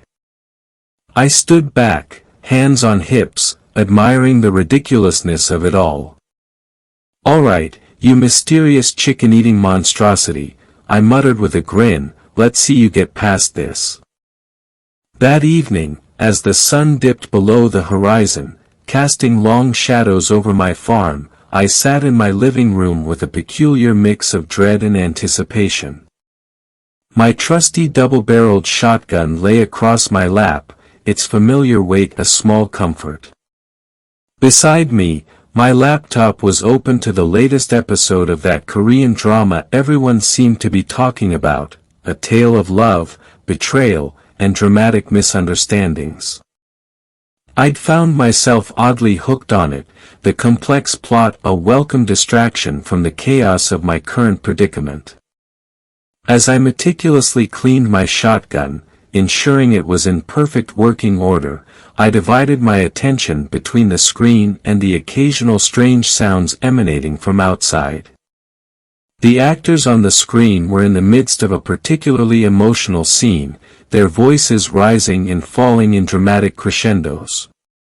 Yet, Even their passionate dialogue couldn't fully drown out the eerie noises of the night or the pounding of my heart, which seemed to beat in rhythm with my growing anxiety.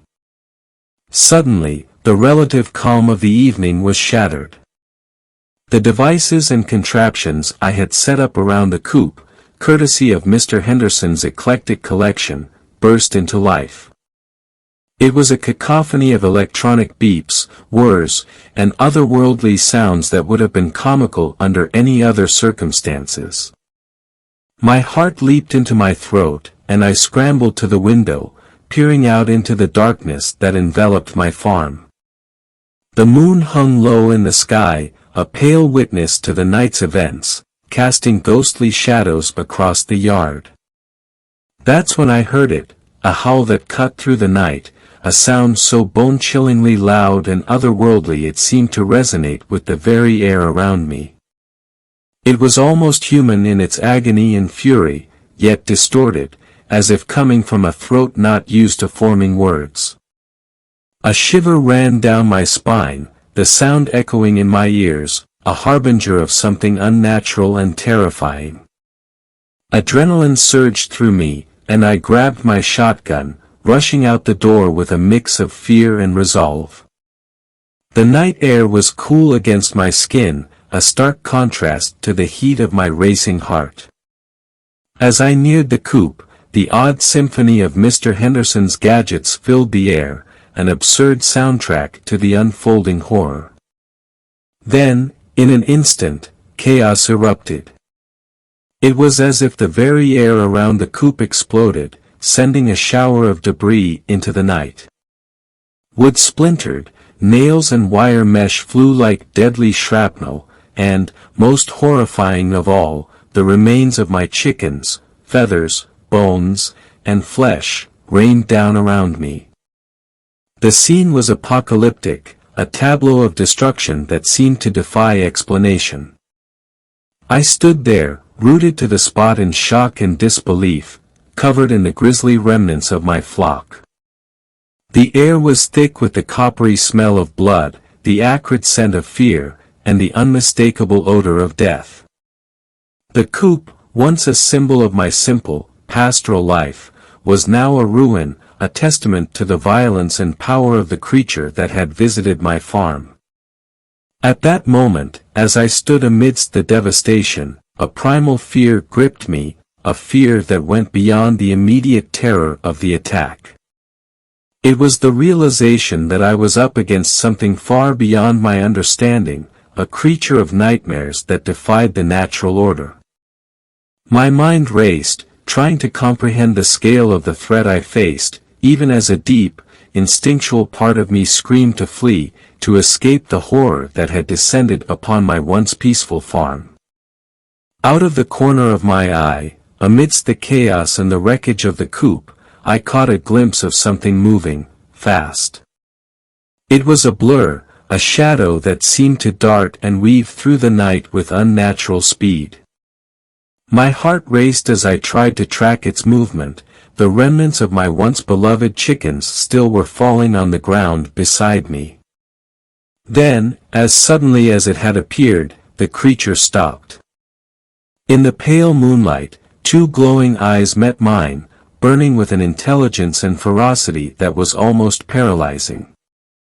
They were like nothing I had ever seen, a deep, malevolent red, piercing through the darkness straight into my soul. Expectedly, a surge of terror overtook me.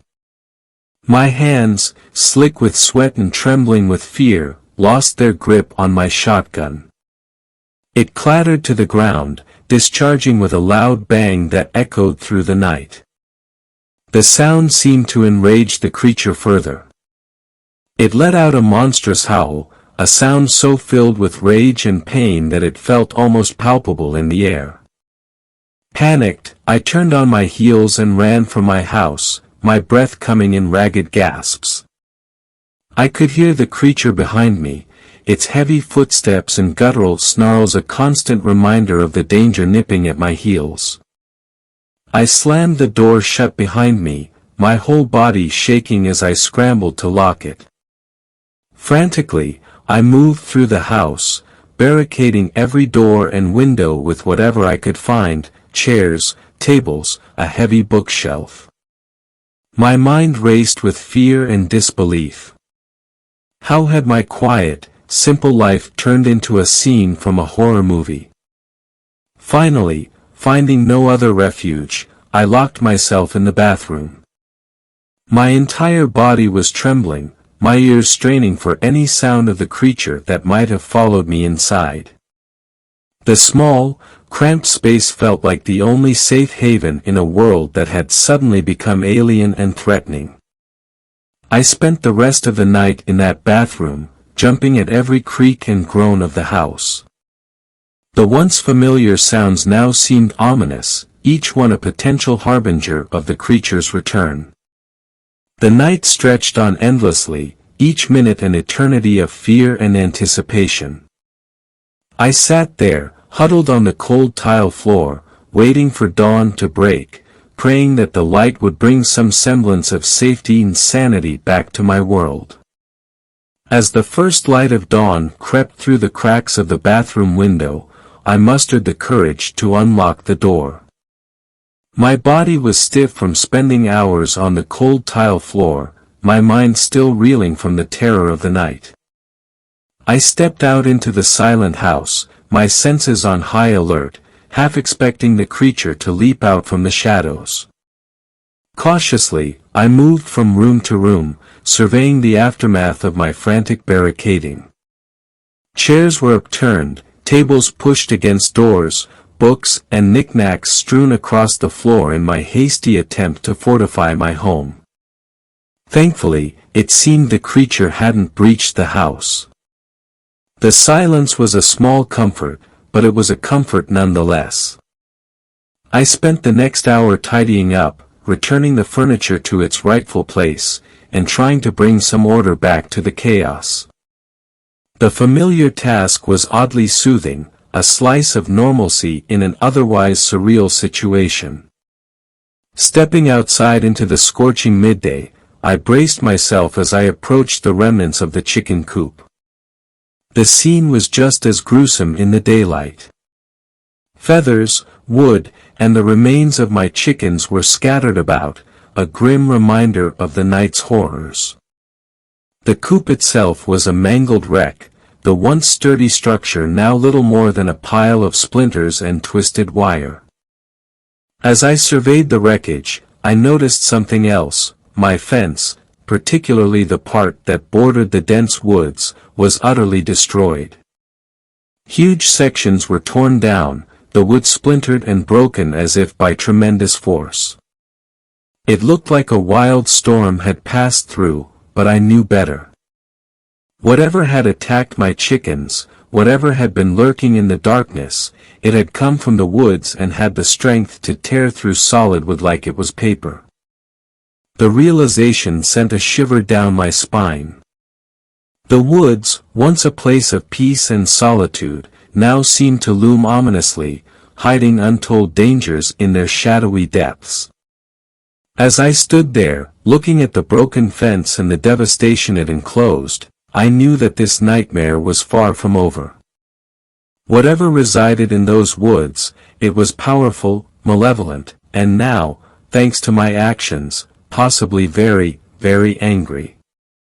Once again, I found myself trudging back to Mr. Henderson's shop, the events of the previous night replaying in my mind like a bad movie. The bell above the door chimed cheerily as I entered, a stark contrast to my haggard appearance and the grim story I was about to tell. Mr. Henderson was behind the counter, rearranging a display of what looked like antique voodoo dolls. I cleared my throat and launched into the tale of the previous night's horrors. As I spoke, his expression shifted from mild interest to a look of knowing, as if he had been expecting this all along. When I finished, he stared at me for a moment, his eyes narrowing thoughtfully. Then, without a word, he beckoned me to follow him. We maneuvered through the maze of shelves, past a collection of what I swear were shrunken heads and a rack of garlic that he insisted was extra potent. Eventually, we reached a hidden door, cleverly concealed between two bookshelves filled with dusty tomes. He ushered me down a narrow staircase into a dimly lit basement, the air thick with the smell of incense and old books. The walls were lined with shelves crammed with odd artifacts and ancient-looking weapons. He spoke in hushed tones, "I know what you're up against, Jedediah. And I have just the thing to defeat it." In the center of the room, on a small pedestal, sat a mysterious object shrouded in a scarlet cloth. My heart raced as he approached it with a sort of reverence. With a dramatic flourish, he whisked the cloth away, revealing a plush chicken. For a moment, I was speechless. The plush toy looked absurdly out of place amidst the array of mystical paraphernalia. It was just a regular, cuddly, toy chicken, complete with button eyes and a stitched-on smile. Mr. Henderson, completely unfazed by my bewildered expression, plucked the plush chicken from the pedestal and thrust it into my hands. "This," he said with a straight face, "is your salvation. Place it where your coop used to be. Trust me." I must have stood there gaping like a fish out of water because he soon grew impatient. "Go on, Jedediah. Time's a-wasting," he urged, shooing me out of the basement and back through the shop. So there I was, standing outside Mr. Henderson's shop, clutching a plush chicken and feeling like I'd just stepped out of the Twilight Zone. The absurdity of the situation was not lost on me, and despite the gravity of my predicament, I couldn't help but chuckle at the thought of facing down a nightmarish creature with a toy. With a shake of my head, I made my way back to the farm, the plush chicken under my arm, ready to face whatever the night would bring. Following Mr. Henderson's bizarre instructions, I found myself back at the farm, standing where my chicken coop once proudly stood. In my hand, the plush chicken seemed to stare back at me with its button eyes, almost mocking the absurdity of the situation. With a sigh that carried all my doubts, I placed the toy on the ground, right in the center of the wreckage. The day passed in a blur of anticipation and, admittedly, a touch of skepticism. As evening approached, I decided to take no chances. Remembering the previous night's fumble with my shotgun, I came up with a genius solution: duct tape. Yes, I taped the shotgun to my hand, ensuring it would stay put no matter how scared or clumsy I got. I must have looked like a low-budget action hero, armed and slightly ridiculous. To pass the time and perhaps to ease my nerves, I turned to the internet. Sitting in my dimly lit living room, I scoured the web for any mention of chicken-eating monsters. My search was a deep dive into the world of folklore and urban legends, ranging from were-chickens to ghostly foxes. Each story was more outlandish than the last, and yet, after what I had witnessed, I wasn't in a position to dismiss any of them. As dusk fell, I settled myself by the window, the room dark except for the glow of my laptop screen. The taped shotgun felt heavy in my hand, an absurd but necessary burden. My eyes darted between the screen and the shadowy outdoors, where the plush chicken sat in eerie stillness. The night was quiet, almost too quiet, heightening my sense of unease. Every rustle of wind and distant animal cry made me jump, my grip tightening on my makeshift weapon. There, in the dim light, with my heart thudding in my chest, I waited for the creature, a bizarre sentinel guarding his farm with nothing but a toy chicken and a shotgun taped to his hand. As the night wore on, my initial vigilance began to wane, giving way to doubt. Maybe the creature wouldn't return. Maybe the sight of a plush chicken in the moonlit ruins of its previous feasting ground was too bizarre even for a monster from the depths of folklore. I found myself chuckling at the thought, the tension easing slightly. But then, the stillness of the night was broken. Faint at first, there were noises emanating from the direction of the woods, a strange rustling, unlike the wind through leaves or the scurry of small animals. It grew louder, more deliberate, as if something large was moving through the underbrush, heading toward my farm. My heart started racing again. I focused my gaze on the plush chicken, now just a silhouette against the darkness. And that's when I saw it, the same swift, shadowy movement I had witnessed the previous night. It was back. The creature, shrouded in the darkness of the night, lunged at the toy chicken. It was a blur of motion, almost too fast for the eye to follow. I watched in stunned silence as it viciously tore into the plush toy, ripping it apart with ferocity. For a brief moment, the absurdity of the scene, a nightmarish beast savagely attacking a stuffed animal, almost seemed comical. But then, the creature stopped. It stood still, and the night air was pierced by the most horrifying scream I had ever heard. It was a sound filled with such rage, pain, and hunger that it chilled me to the bone. And then, just as quickly as it had appeared, the creature turned and disappeared back into the depths of the woods. Shaken, I stood up, my resolve fortified by the need to understand what had just happened. I cautiously made my way to the door, ready to step outside and examine the remains of the plush chicken. But as I opened the door, I froze. There, on my doorstep, stood Mr. Henderson, the shopkeeper. His arrival was so unexpected, so bizarrely timed, that for a moment, I couldn't form any words. His expression was grave, a stark contrast to the quirky, eccentric demeanor I was used to. In his eyes, I saw a seriousness that told me he knew more about what was happening than I had realized. My mind raced with questions, but the most pressing one was clear.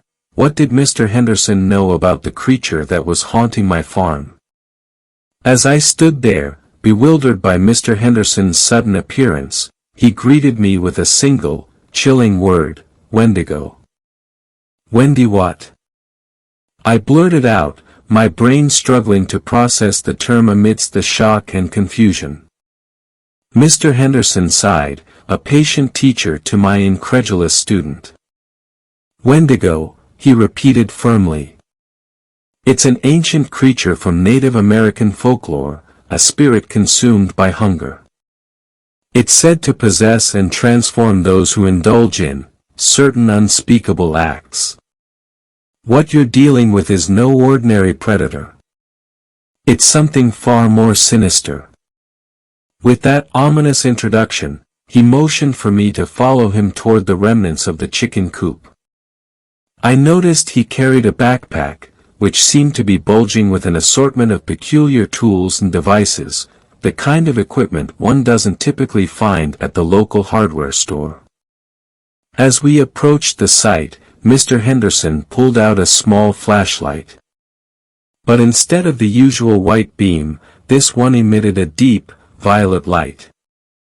He swept it across the ground, and to my astonishment, it illuminated a distinct trail on the earth. The trail glistened ominously under the ultraviolet light. That's the creature's blood, Mr. Henderson explained, his voice grave. It's special, visible only under this light. And it means the Wendigo is wounded, not dead. We must act quickly.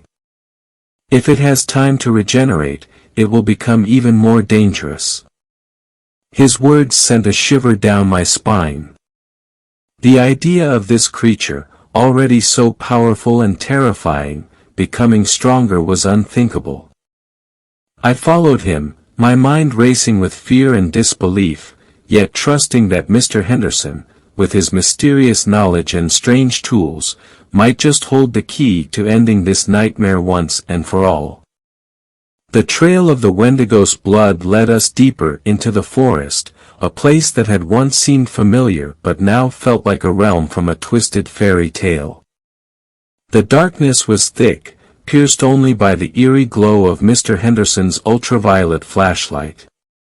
The woods were alive with strange noises, rustling leaves, distant howls, and unidentifiable whispers that seemed to dance on the edge of human hearing. Mr. Henderson, ever the fount of obscure knowledge, provided explanations for each sound we heard. "That's just the moaning Mabel," he'd say nonchalantly, or, "Ah, the whispers of the lost lumberjacks." His tales of local legends and mythical creatures added an unsettling ambience to our already tense expedition. As we navigated through the underbrush, Mr. Henderson began recounting his first encounter with a Wendigo. "It was many years ago," he said, his voice taking on a distant quality. "I was younger, more reckless. Came face to face with one in these very woods. Nearly lost my right hand to it." He held up his right hand, wiggling his fingers as if to prove their functionality. "It's my favorite hand, you know. Good for writing, eating, and swatting pesky mosquitoes." The journey through the dense forest felt endless, my legs growing weary, my mind overwhelmed by the surreal turn my life had taken. Just as I began to wonder whether this was a wild goose chase, Mr. Henderson stopped abruptly. "There," he exclaimed, pointing ahead with his flashlight.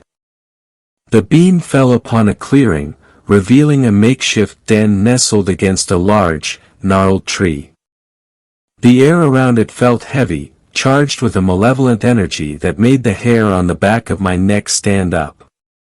"We've found the Wendigo's lair," Mr. Henderson whispered, his voice a mixture of triumph and apprehension. My heart raced as the reality of what we were about to face settled in. This was it, the heart of darkness, the source of the nightmare that had turned my life upside down. With a deep breath, I steeled myself for what was to come, determined to see this through to the end. As we cautiously approached the Wendigo's lair, the forest around us seemed to fall into a deep, unnatural silence. The usual chorus of nocturnal creatures was eerily absent, as if even the bravest of animals dared not make a sound in the presence of such a creature. My heartbeat echoed in my ears, each thud amplifying the tense, suffocating stillness that enveloped us. The lair itself was a crude structure of branches and earth, blending almost seamlessly with the gnarled tree against which it was built. We inched closer, our every step deliberate and muted. Then, within the dim confines of the den, we saw it, the Wendigo. It was huddled, almost curled up, its breathing ragged and labored. Even in its weakened state, it emanated a palpable sense of danger and malevolence. Mr. Henderson's voice was a low whisper, tense with urgency. "Aim for the exposed part of its skull, just above the temple. That's its weak point, only visible when it's injured like this. It's where the spirit that drives it is most vulnerable." My hands were shaking as I raised the shotgun, the duct tape around my hands suddenly feeling more like a shackle than a precaution. I took aim at the creature's head, trying to steady my breathing, to steady my shot. But then, from the shadows of the forest, more eyes appeared, dozens of them, glowing with the same malevolent red light I had seen in the creature before me. A chorus of low, guttural growls filled the air, a sound that seemed to come from all directions. The realization hit me like a physical blow, we were surrounded. The Wendigo wasn't alone, there were more, much more. I heard Mr. Henderson curse under his breath, a rare break in his usually unflappable demeanor. The situation had just gone from dangerous to suicidal. Fear gripped me, a primal, overwhelming terror at the thought of facing not one, but a legion of these nightmarish beings. In that moment, frozen with dread and uncertainty, the forest seemed to close in around us, the darkness teeming with unseen horrors and the chilling gaze of countless Wendigos. Panic set in as I frantically pointed my shotgun at each pair of glowing eyes emerging from the darkness. My mind raced, filled with a sense of impending doom. I started reciting a prayer under my breath, a prayer I hadn't thought of since I was a child. In my heart, I was convinced these were my final moments. The growls of the creatures intensified, creating a cacophony of primal terror. With my heart pounding in my chest, I closed my eyes tightly and pulled the trigger, firing blindly into the unknown. The gunshot echoed through the forest, a desperate cry in the face of overwhelming fear. As I braced for the onslaught, expecting the searing pain of claws and teeth, I felt something entirely unexpected, a series of soft, almost comical pecks at my ankles. Confused, I hesitantly opened my eyes. What I saw was beyond comprehension. There, all around us, were chickens. Not ordinary chickens, but bizarre, Wendigo-like chickens, with glowing red eyes and an eerie presence, yet unmistakably more poultry than predator. As I stood there, shotgun still raised, my body trembled not from cold but from the sheer absurdity of the situation. Around us, the forest had transformed from a den of horrors into a surreal poultry parade. These chickens, if you could still call them that, were an eerie sight, feathers tinged with an otherworldly hue, eyes glowing like demonic coals, and an aura that was both ludicrous and unsettling. In my state of shock, I could hear the rapid, almost rhythmic pecking at my ankles. It was a far cry from the bone-chilling terror of Wendigos tearing into flesh. Instead, here were these bizarre, ghostly chickens, their pecks more annoying than painful, as if they were urging us to pay attention to them. I looked over at Mr. Henderson, expecting some form of guidance or at least an explanation.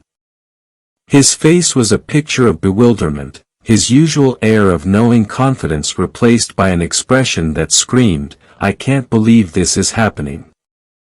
For a man who had always had an answer, a tool, or a story for every supernatural occurrence, this scene seemed to have left him speechless. Ghostly chickens? I asked again, my voice a mixture of incredulity and relief. Is this some kind of poultry poltergeist? Mr. Henderson finally regained his composure, though he still looked as if he was trying to solve a puzzle with half the pieces missing. In all my years, he muttered, I've never seen anything quite like this. Wendigos are fearsome, soul-consuming spirits, not this. He gestured helplessly at the clucking, pecking swarm around us. The forest, which had been filled with the menacing growls and snarls of what we believed were Wendigos, was now echoing with the bizarre chorus of these spectral chickens. They fluttered around, some perching on low branches, others strutting boldly between us, their red eyes glinting in the faint moonlight. The fear and tension that had gripped us moments before had dissipated, replaced by a surreal sense of wonder and disbelief. Here we were, in the heart of the forest, surrounded by a flock of ghostly chickens that seemed more curious than threatening. The night's events had taken a turn so strange, so utterly unexpected, that it bordered on the comical. I couldn't help but let out a nervous chuckle, a release of the pent-up fear and adrenaline that had fueled me until now. As the chickens continued their ghostly parade, Mr. Henderson and I exchanged looks, a silent agreement that this was a story no one would believe, a bizarre chapter in the already strange folklore of our little town. In the midst of our bewilderment, the injured Wendigo made a subtle gesture, drawing our attention to a small section of its den. It looked remarkably like a makeshift chicken coop, crudely fashioned from branches and forest debris. It was a startling revelation. The Wendigo wasn't attacking my chickens out of malice or hunger for flesh, it was trying to take a few for itself, attempting to create its own bizarre flock of Wendigo chickens. Mr. Henderson and I exchanged astonished glances, realizing the tragic misunderstanding that had unfolded. The Wendigo, driven by a desire not dissimilar to my own pastoral inclinations, had inadvertently killed my chickens in its attempts to gather them, enraged and confused by the array of gadgets and devices I had set up. Seeing the creature's pain and understanding its intentions, Mr. Henderson rummaged through his backpack and produced a vial containing a remedy for the poison from the plush chicken. He carefully approached the Wendigo, offering the antidote. The creature, surprisingly docile, accepted the treatment, its glowing eyes watching us with an intelligence that was both unsettling and fascinating.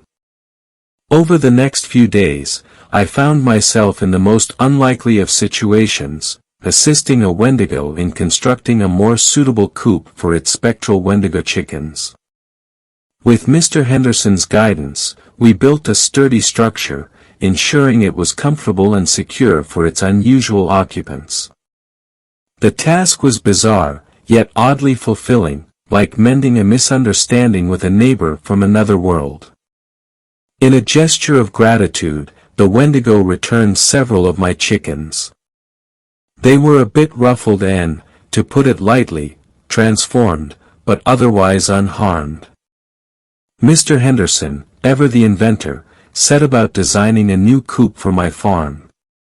This wasn't just any coop, it was equipped with his latest inventions, gadgets specifically tailored to care for these special chickens that had experienced the supernatural. The idea soon struck me: Wendigo chicken eggs. They would be a novelty, something that no one else could offer. With Mr. Henderson's technological expertise and my newfound understanding of these mystical birds, we planned to introduce these unique eggs to the market. The notion was outlandish, yet in a town like ours, where the ordinary mingled with the extraordinary, it felt oddly appropriate. As I looked over the new coop, bustling with both regular and spectral chickens, I couldn't help but marvel at the turn my life had taken. From a simple farmer to a caretaker of the most unusual flock, my days were now filled with the clucking of chickens both seen and unseen, and the occasional, respectful nod to the Wendigo, my unexpected neighbor in the strange tapestry of black feather. Third story. This story was shared by you/Dr. Alwayscared. The Wendigo is near. This is a story which happened to me and my friend a few years back.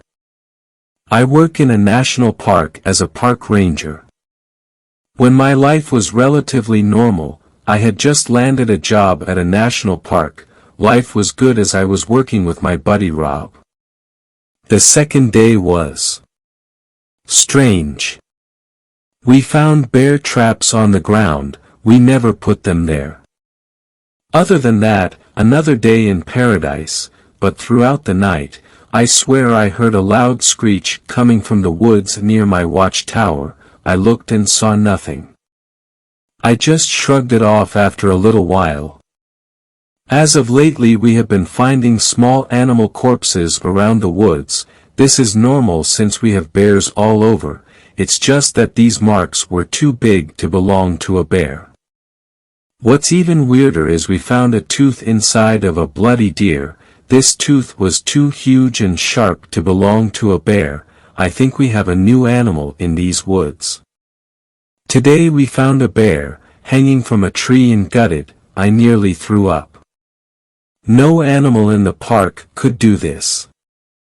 Boss told us from now on to stay at the watchtowers. I kept being reassured that everything would be fine, but at this point I just couldn't be too sure anymore. Lately the screeches have been more frequent, I'm having trouble focusing. When I was younger, I was told of a creature that fed off people and animals. It could also mimic voices. It was called a Wendigo. Of course I don't believe in that paranormal crap, but something was taking out animals throughout the park. I swear I heard Rob call me from outside of my watchtower. He yelled, "Hey Trent, you have got to come see this." I nearly left, but I just felt that his voice was off, nearly distorted. I looked out of my watchtower, to see Rob, his insides dangling in the breeze. My boss ruled this out as an accident. That still didn't stop the police from questioning me. I know I heard his voice. I saw something in the woods. Let me explain. This creature I saw had huge antlers, an animal skull as a mask, and it was over 11 feet tall. The night began normally, until the screeches began again.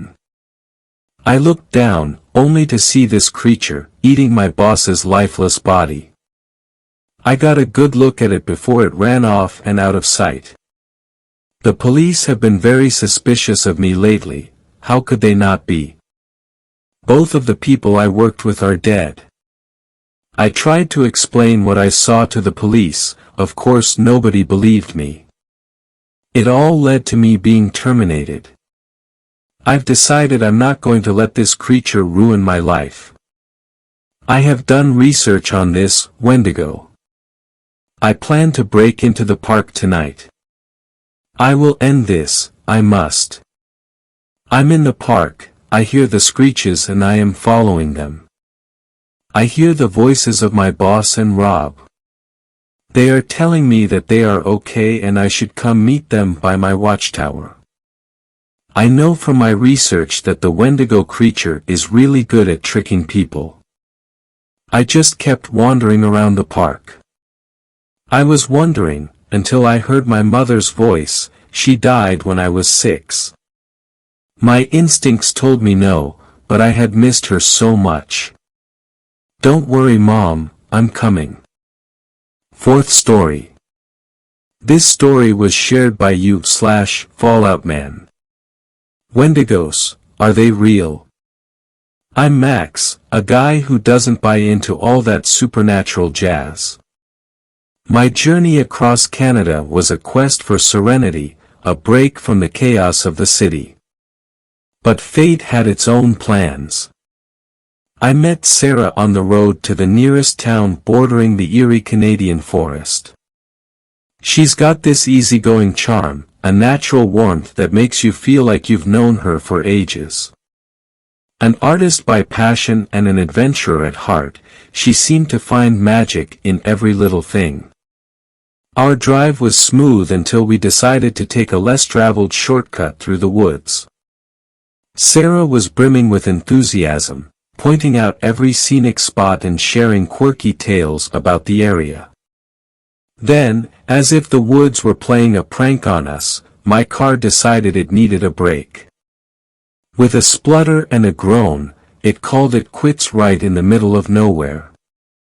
Sarah handled the situation with her trademark grace, cracking jokes about forest spirits playing car pranks. Her laughter was a comforting melody amidst the encroaching dusk, especially as the sun dipped, casting strange shadows in the woods. I guess we're camping here tonight, I said, trying to sound cool, but my mind was racing, recalling those spine-tingling stories about these woods. Looks like an impromptu forest sleepover, Sarah quipped, her eyes twinkling with adventure. As twilight descended upon us, a mix of apprehension and curiosity settled in. Little did I know, that night in the woods was just the beginning of an extraordinary and unpredictable escapade. As the night wore on, the forest seemed to come alive in ways I couldn't comprehend. Sarah and I sat close, huddled by the dim light cast by the car, our minds grappling with the inexplicable silence that enveloped us. I've heard tales about these woods, Sarah began softly, her voice barely above a whisper. Whispers of ancient spirits, Wendigos lurking in the shadows, hungry for lost souls. My skepticism battled with a growing sense of unease. You don't really believe in that stuff, do you? I questioned, my voice tinged with a hint of disbelief. Sarah's gaze turned distant, as if she was peering into a realm beyond our understanding. There are things in this world, Max, things that defy logic and reason. Stories passed down through generations often carry fragments of truth, she murmured, her words hanging heavy in the still night air. The forest remained shrouded in an eerie quietude, broken only by the occasional rustle of leaves. I strained my ears, trying to decipher the cryptic language of the woods. Then, a chilling sound echoed through the night, a haunting, indescribable howl that seemed to emanate from the heart of the forest. Sarah's grip on my hand tightened, her eyes wide with a mix of fear and uncertainty. "Tell me that's just an animal," I whispered, my voice betraying a trace of dread. But Sarah remained silent, her gaze fixed on the darkness beyond our refuge. It was as though the forest itself held its breath, acknowledging the presence of something otherworldly. As the night wore on, sleep eluded us, the air thick with anticipation and an unspoken understanding that we were not alone in these woods. The paranormal tales I once scoffed at now hovered at the edge of my consciousness, leaving me to grapple with the inexplicable and the unknown. The night stretched endlessly, an unyielding embrace of mystery and foreboding. Little did I know, the secrets these woods held were far more profound and unsettling than anything I had ever imagined. Nightfall enveloped us, every shadow seemed to harbor a secret, and each whisper of the wind fueled the tension that had settled between Sarah and me. We stayed alert, our senses heightened, listening to every crack and rustle in our surroundings. Suddenly, a sound shattered the stillness. A branch snapping. We exchanged concerned glances, our hearts pounding in unison in the darkness. Fears of the unknown hijacked our imaginations. Then, emerging from the shadows, a figure appeared. With cautious steps, it drew nearer to us. The atmosphere became stifling, filled with an expectant silence. As it approached, the moonlight revealed its identity, a dog. Not just any dog, it wore a handmade collar woven with tiny bones, emitting an unsettling yet intriguing aura. That's the dog I saw on the wanted posters in the town," murmured Sarah, her voice a mix of relief and surprise. The canine drew closer, its eyes expressing gratitude and a peculiar kind of camaraderie, as if it knew us somehow.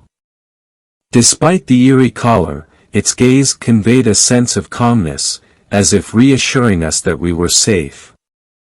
The tension gradually dissipated as the dog settled by our feet, seeking refuge and protection. Though its initial presence had enshrouded us in mysterious suspense, we now felt a sense of relief, realizing that perhaps the only being lurking in these woods was this faithful companion. We stood there, in the stillness of the night, the dog at our side, gazing at the stars as uncertainty gave way to a sense of connection with this creature who, somehow, had found its way to us amidst the darkness. With the dog nestled by our side, a calm settled over us. Sarah and I found ourselves drawn into a conversation that delved beyond the surface, revealing aspects of ourselves we hadn't shared before. "You strike me as someone who loves a good challenge," Sarah remarked, breaking the comfortable silence that had settled between us. I chuckled softly. "Guilty as charged. I tend to dive headfirst into things, seeking that thrill of the unknown." Sarah nodded thoughtfully. I've always been drawn to art, to stories that breathe life into the mundane. They help me see beyond what's visible, finding beauty in the unnoticed. Her words resonated with me, drawing a parallel to my own quest for the extraordinary. I get that, I replied. Sometimes, the world's magic lies in the smallest details, the stories waiting to be told. As our conversation meandered through our passions and quirks, the tension of the night seemed to dissipate, replaced by a genuine connection. We shared stories of childhood adventures, dreams we harbored, and fears we kept hidden. So, what brings you to these parts? I finally asked, curiosity nudging me to uncover more about her. Sarah smiled softly. I seek inspiration in the unexplored. There's an energy here, a mystique that whispers tales waiting to be painted. Her words stirred something within me, a longing for a deeper connection with the world around me. I guess we're not that different, I admitted. I embarked on this journey to find a piece of myself I felt was missing. As the night wore on, our conversation flowed effortlessly, each revelation strengthening the bond between us. With the dog as our silent companion, we found solace in the shared tales of our lives, unveiling layers of our personalities under the starlit sky. The night wrapped us in an eerie calmness. Sarah and I were engrossed in our conversation when the forest fell into an unsettling stillness. I shivered, an inexplicable unease settling in my bones. You know, when a forest goes silent, it's rarely a good sign, I muttered, an involuntary chill creeping down my spine. It was a truth I'd learned in my wilderness treks, a silence like this hinted at lurking danger. Before Sarah could respond, a deafening, inhuman cry pierced the silence. The dog bolted, its fur bristling as it dashed towards the source of the sound, disappearing into the dense woods. What in the world was that? Sarah gasped, her eyes wide with alarm. Maybe an elk or something else, I replied, trying to mask my own unease with rationality. But deep down, I knew that sound didn't belong to any forest creature I'd ever encountered. Instinct kicked in, adrenaline surging through me as we chased after the dog, our footsteps pounding against the forest floor. The darkness seemed to swallow us whole as we ventured deeper into the woods. Each step echoed with an unspoken fear, the rustling leaves and cracking branches around us a haunting symphony. Where did he go? Sarah's voice trembled, panic lacing her words. I don't know, but we need to find him, I urged, my heart racing with a mix of worry and foreboding. As we pushed deeper into the forest's heart, an ominous realization gripped us. Something beyond the ordinary lurked within these woods. We plunged deeper into the darkened woods, our frantic calls for the dog met with a haunting silence. The air hung heavy with tension, every step echoing our growing apprehension. Then, amidst the oppressive silence, a thunderous rhythm of galloping footsteps thundered toward us. Panic surged through me, primal instincts kicking in. Run! I shouted to Sarah, the urgency in my voice betraying the fear clawing at my insides. Our feet pounded against the forest floor, a cacophony of terror-fueled steps. The thundering sound seemed to gain on us, getting closer with each passing moment. But in that panicked sprint, I stumbled, my foot catching on a protruding root. I pitched forward, the ground rushing up to meet me. A sickening crack echoed through the woods as my head connected with an unforgiving rock, and darkness enveloped me. The last thing I remember is a flurry of movement, Sarah's voice calling out my name in desperation, and the thundering gallops fading into an ominous silence as everything went black. A faint, distant murmur pulled me from the abyss of unconsciousness. My eyes blinked open to a world draped in shadowy hues. Panic surged as I sat up, the dry crust of blood on my forehead sending shivers down my spine. The forest lay before me, desolate and eerily silent. "Sarah?" I called out, my voice barely a whisper in the vastness of the woods. No response. No signs of the faithful canine companion either. A feeble light filtered through the dense canopy, casting a muted glow. Had dawn broken? No, it hadn't. I realized with a sinking feeling that I'd been unconscious for almost a day. Hours remained until the onset of another night, another cycle of darkness. Fumbling to my feet, a disorienting wave of dizziness swept over me. The world spun as I steadied myself against a nearby tree, a pounding headache pulsating in tandem with my racing heart. I frantically searched for any signs of Sarah, any clue about what had transpired in my absence. But the woods held on to their secrets, whispering nothing but an ominous quietude. Gritting my teeth against the fear threatening to overwhelm me, I knew I had to find her, find some semblance of answers before the shroud of night descended once more. The forest stood poised in a liminal state, caught between the fading remnants of the night and the impending darkness. And in this eerie in-between, I stood alone, with the chilling realization that the mysteries of these woods had only just begun to unfold. Staggering through the silent woods, I felt the weight of impending darkness bearing down on me. The hours had slipped away, leaving behind an ominous hush that settled over the trees like a heavy shroud. I stumbled forward, each step an arduous effort as I fought against both physical and emotional exhaustion. Fear and a desperate need to find Sarah surged within me, propelling me deeper into the heart of the woods. Then, amidst the suffocating quietude, a distant echo caught my attention. A soft whimper, almost imperceptible. My heart skipped a beat. Was it the dog?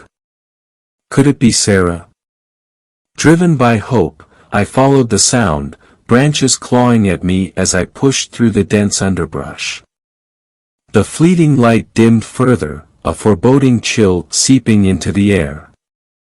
As I advanced, the faint glimmer of the moon illuminated a figure lying on the forest floor. Relief washed over me as I recognized Sarah's silhouette, curled up beneath the canopy of trees. "Sarah!"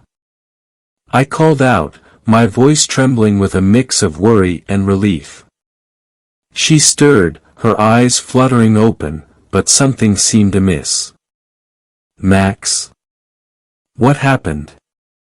Her voice was weak, tinged with confusion. I knelt beside her, my heart pounding with a whirlwind of emotions. "I don't know. We got separated, I fell and then I woke up alone." A fleeting sense of safety washed over us, finding solace in each other's presence in the heart of this enigmatic forest. Yet, as the last traces of light faded from the sky, the encroaching darkness whispered of untold dangers, reminding us that the night held secrets we were yet to uncover. The chill of the night wrapped around us, a constant reminder of the lurking mysteries in these woods. Sarah and I huddled together, seeking warmth and reassurance amidst the encroaching darkness. But as the night wore on, a persistent unease settled within me, a gnawing feeling that something wasn't right. A sharp pang sliced through my temples, a sudden, intense pain seizing my senses. I winced, gripping my head, trying to ward off the crippling ache. It felt as though my skull was splitting apart, a relentless assault on my senses. I collapsed to the forest floor, the pain overwhelming any coherent thought. Darkness encroached at the edges of my vision, threatening to pull me under. With a desperate gasp, I fought against the encroaching unconsciousness. When I finally awoke, it was to a world cloaked in the eerie glow of midnight. Confusion clouded my mind as I tried to piece together the events. But as awareness flooded back, a stark realization struck me with chilling clarity: I wasn't with Sarah. Instead, the loyal canine companion lay beside me, its gentle eyes peering at me with a mix of concern and familiarity. Panic surged through me as I struggled to comprehend the twisted reality. My mind had played a cruel trick, conjuring a false narrative amidst the chaos of the head injury. I had mistaken the dog for Sarah in my delirium. Frantic and disoriented, I called out for Sarah, the echoes of my voice swallowed by the silent expanse of the woods. But there was no response, no trace of her amidst the shadows that stretched across the forest floor. Reality crashed down upon me like a relentless wave. The impact had not only disoriented me physically but had shattered the fragile illusion of safety and companionship in this desolate place. I was alone, lost in a realm of uncertainty and unforeseen dangers. Gathering my scattered thoughts, I tried to retrace my steps, to make sense of the fragmented memories and the ominous events that had unfolded. The dog stayed by my side, a silent companion offering solace in the midst of confusion. With a heavy heart, I embarked on a solitary journey through the haunting woods, each step a reminder of the tangled web of mysteries that awaited me. The night whispered secrets I was yet to decipher, and the shadows concealed truths that eluded my grasp. As the moon cast its silvery glow upon the landscape, I pressed forward, driven by a relentless determination to unravel the enigma that had entangled me in this surreal and treacherous journey. The clearing in the forest appeared suspended in a perpetual state of desolation. Life had withered away, leaving behind a landscape of wilted vegetation and an eerie silence. My steps echoed in the emptiness, breaking the ominous quietness that enveloped the place. Small scattered skeletons and the complete absence of any animal life painted a disconcerting picture, one that evoked a deep sense of fear within me. My gaze fixated on the cave that stood in the distance, a dark opening that seemed to be the epicenter of this desolation. A cold, damp draft escaped its mouth, like a mysterious whisper calling me toward its interior. My mind grappled between curiosity and the instinctual warning that this place wasn't safe. What secrets or dangers lay hidden within that cavernous darkness? My heart pounded, uncertainty clouding my thoughts. The dog, my silent companion in this surreal journey, remained by my side, its eyes filled with loyalty and an uncanny animal wisdom. Its presence seemed to offer a sliver of courage amidst the darkness. The mystery shrouding the cave was palpable, an enigmatic invitation tempting my curiosity and challenging my prudence. Was it wise to venture into the jaws of the unknown? I couldn't ignore the sense of danger that clung to my intuition. Time hung suspended in a moment of hesitation, my mind weighing the possibilities while my instincts urged caution. Night was looming, its shadows slowly encroaching upon the clearing, a subtle warning that time was running short. Then, a decision solidified within me, fueled by the need for answers and the will to confront whatever awaited in the darkness. With cautious steps, I approached the cave's entrance, every fiber of my being alert to any hint of danger. The dog emitted a soft growl, its gaze fixed on the cave's mouth, as if trying to warn me of something invisible to my eyes. Its gesture reignited my unease, but an indomitable impulse pushed me forward. With a deep breath, I crossed the threshold of the cave, plunging into the darkness that devoured the light. The air grew denser, laden with an earthy and mysterious aroma, as if it were imbued with centuries of secrets held within the earth's depths. The echo of my footsteps reverberated against the rocky walls, my hands feeling the cold contours of the cave, searching for any clue that might guide me. The darkness was overwhelming, but a glimmer of determination burned within me, propelling me forward in search of answers.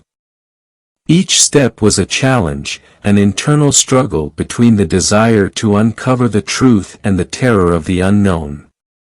The cave seemed like an endless maze, its secrets hidden in the shadows, waiting to be unraveled or forever guarded by the veil of mystery.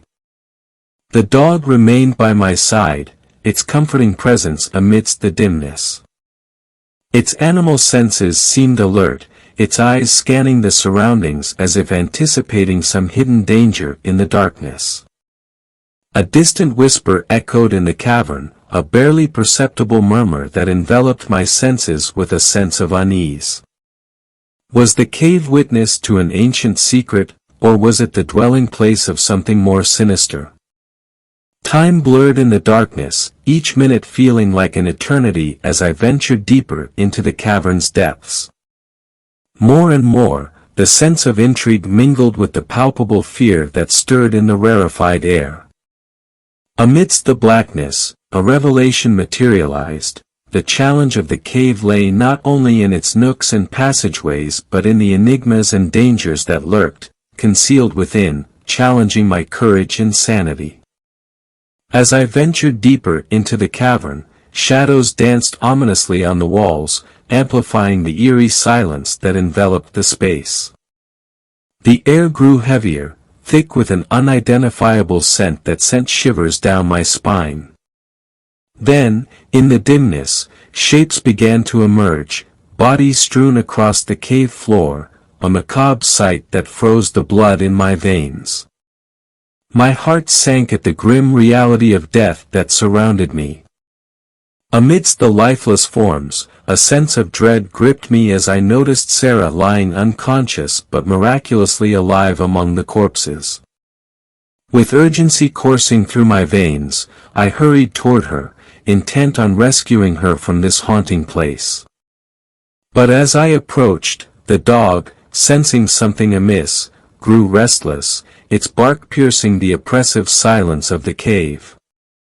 Before I could reach Sarah, a bone-chilling presence filled the cavern, an entity that defied the laws of nature and reason. The Wendigo, towering over 2 meters tall, its form contorted and unsettling, staggered into the cave, its very presence a manifestation of primal terror. I retreated, seeking cover among the lifeless bodies and foliage, my breath hitching in fear. The Wendigo's ominous aura seemed to suffocate the air, its looming figure casting a malevolent shadow over the scene. My heart pounded in my chest as I watched in horror, hidden from view, as the monstrous entity approached the dog, its movements predatory and menacing. The poor creature's barks turned to whimpers, a futile attempt at warding off the inevitable. With a single, brutal strike, the Wendigo ended the dog's life, a sight that pierced through my soul like a dagger. I clenched my teeth to stifle a cry, a wave of helplessness washing over me as the creature began to feed on the life it had just extinguished. Terror rooted me to the spot, my body trembling as I bore witness to the gruesome spectacle unfolding before my eyes. The Wendigo's insatiable hunger was a harrowing sight, its savagery a stark reminder of the unfathomable horrors lurking within these accursed woods. I prayed for some semblance of escape from this waking nightmare, but the darkness of the cave held me captive, a silent witness to the unspeakable brutality of this unearthly being. The plan had formed in my mind, even amidst the horror unfolding before me. With determination, I approached Sarah, assessing her delicate condition.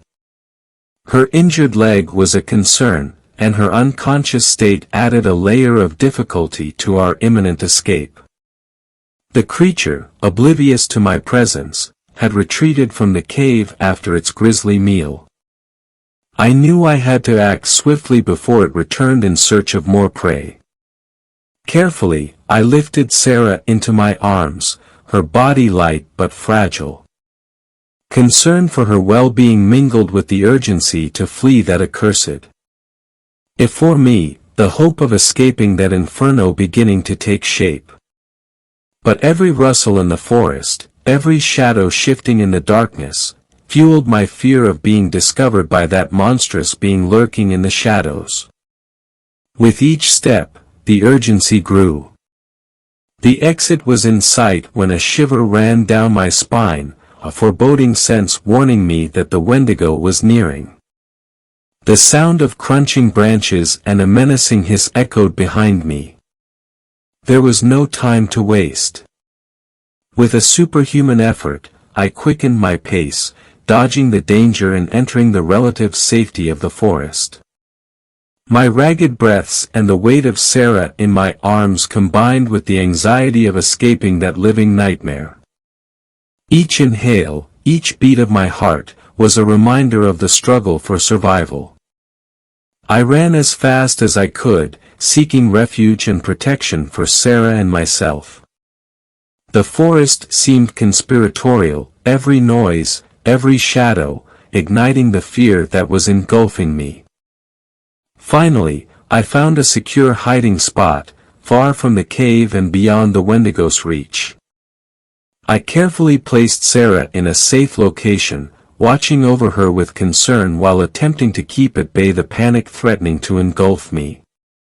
My mind raced, weighing options, seeking a way to get help or find an escape from that torment.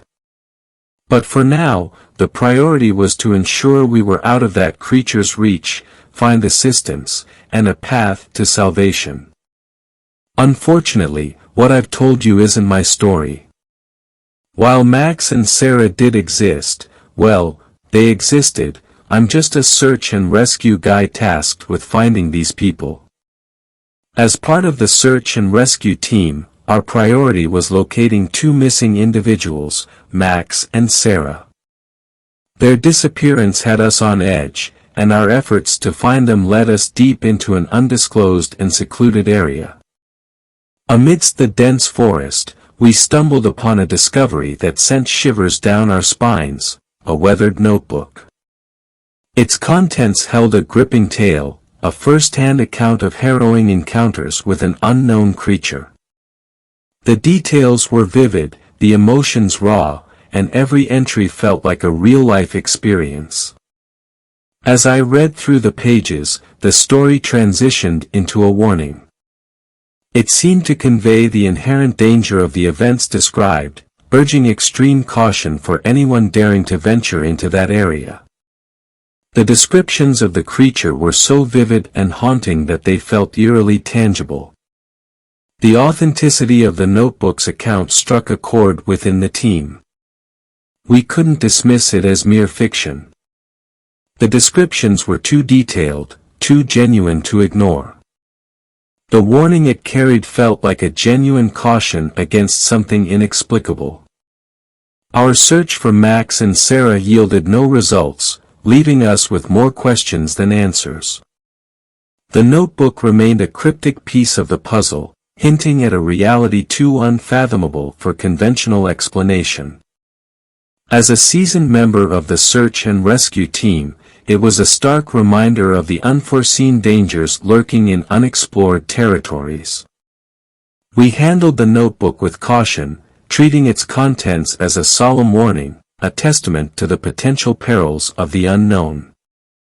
And yes, we found that cave, but no one was inside, just rests of that dog and some strange wood sticks figures with some hair, and somehow it was DNA compatible with those people.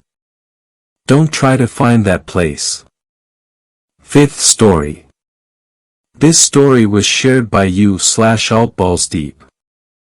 They burned down an entire forest to cover up something horrible. For my own safety, I will be using fake names for people and locations as I describe my experience. Whistleblowers often end up dead, after all.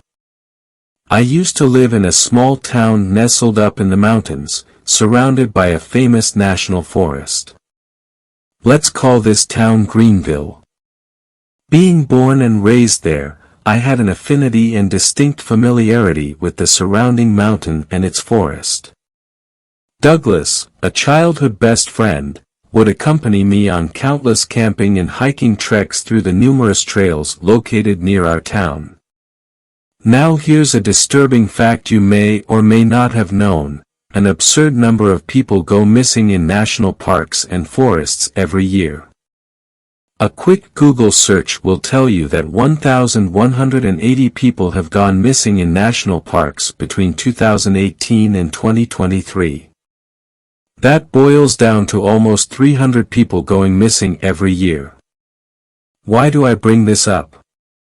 Well, over a dozen people have gone missing in the national forests around Greenville in the 20-odd years I lived there. And it's a miracle that Douglas and I did not end up being among those numbers. You see, Douglas and I had a few disturbing experiences in that forest over the years. Back in the summer of 1999, we went out with our dads on a camping trip. Being adventurous and reckless kids at the time, Douglas and I snuck off the main trail and got out of sight from our parents. We spent hours playing hide and seek in the woods, looking at strange plants and poking at ant hills. You know, pre-teen boy stuff. Well, we started to panic when it got dark and we couldn't find our way back to the trail. Dad? Where are you? We both cried and called out. Soon the sun had dipped beyond the horizon, blanketing the forest in twilight. Adam, I'm scared, Douglas said, jumping at the sound of an owl hooting in the distance. I took in a deep breath, looking around and thinking of a way to calm my friend down. That's when we heard something ahead of us. It sounded like the footsteps of a large man running across the brush at full sprint.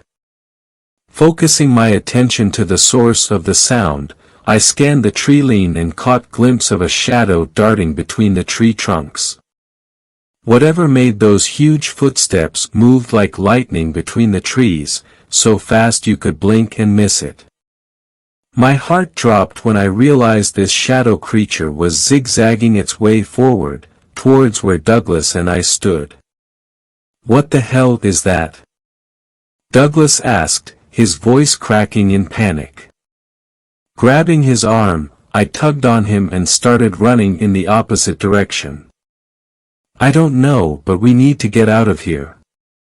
We ran through the forest, weaving between the trees until my lungs burned from the strain of running. I only looked back once, seeing the creature gaining on us at an alarming rate. For a brief moment, I thought I saw glowing amber eyes attached to the creature's blurry and distorted face. By some miracle, we popped out of the forest and arrived at one of the trail's flashlights were beaming through the tree line further down the trail, and we both sprinted full speed for the lights. At some point, that creature had stopped chasing us. We eventually ran into the people with the flashlights, who happened to be a search party that our dads had rounded up to go looking for us. Needless to say, we were in a lot of trouble and they didn't buy our story of being chased by a shadow monster. The next incident happened on my 21st birthday, back in the fall of 2008.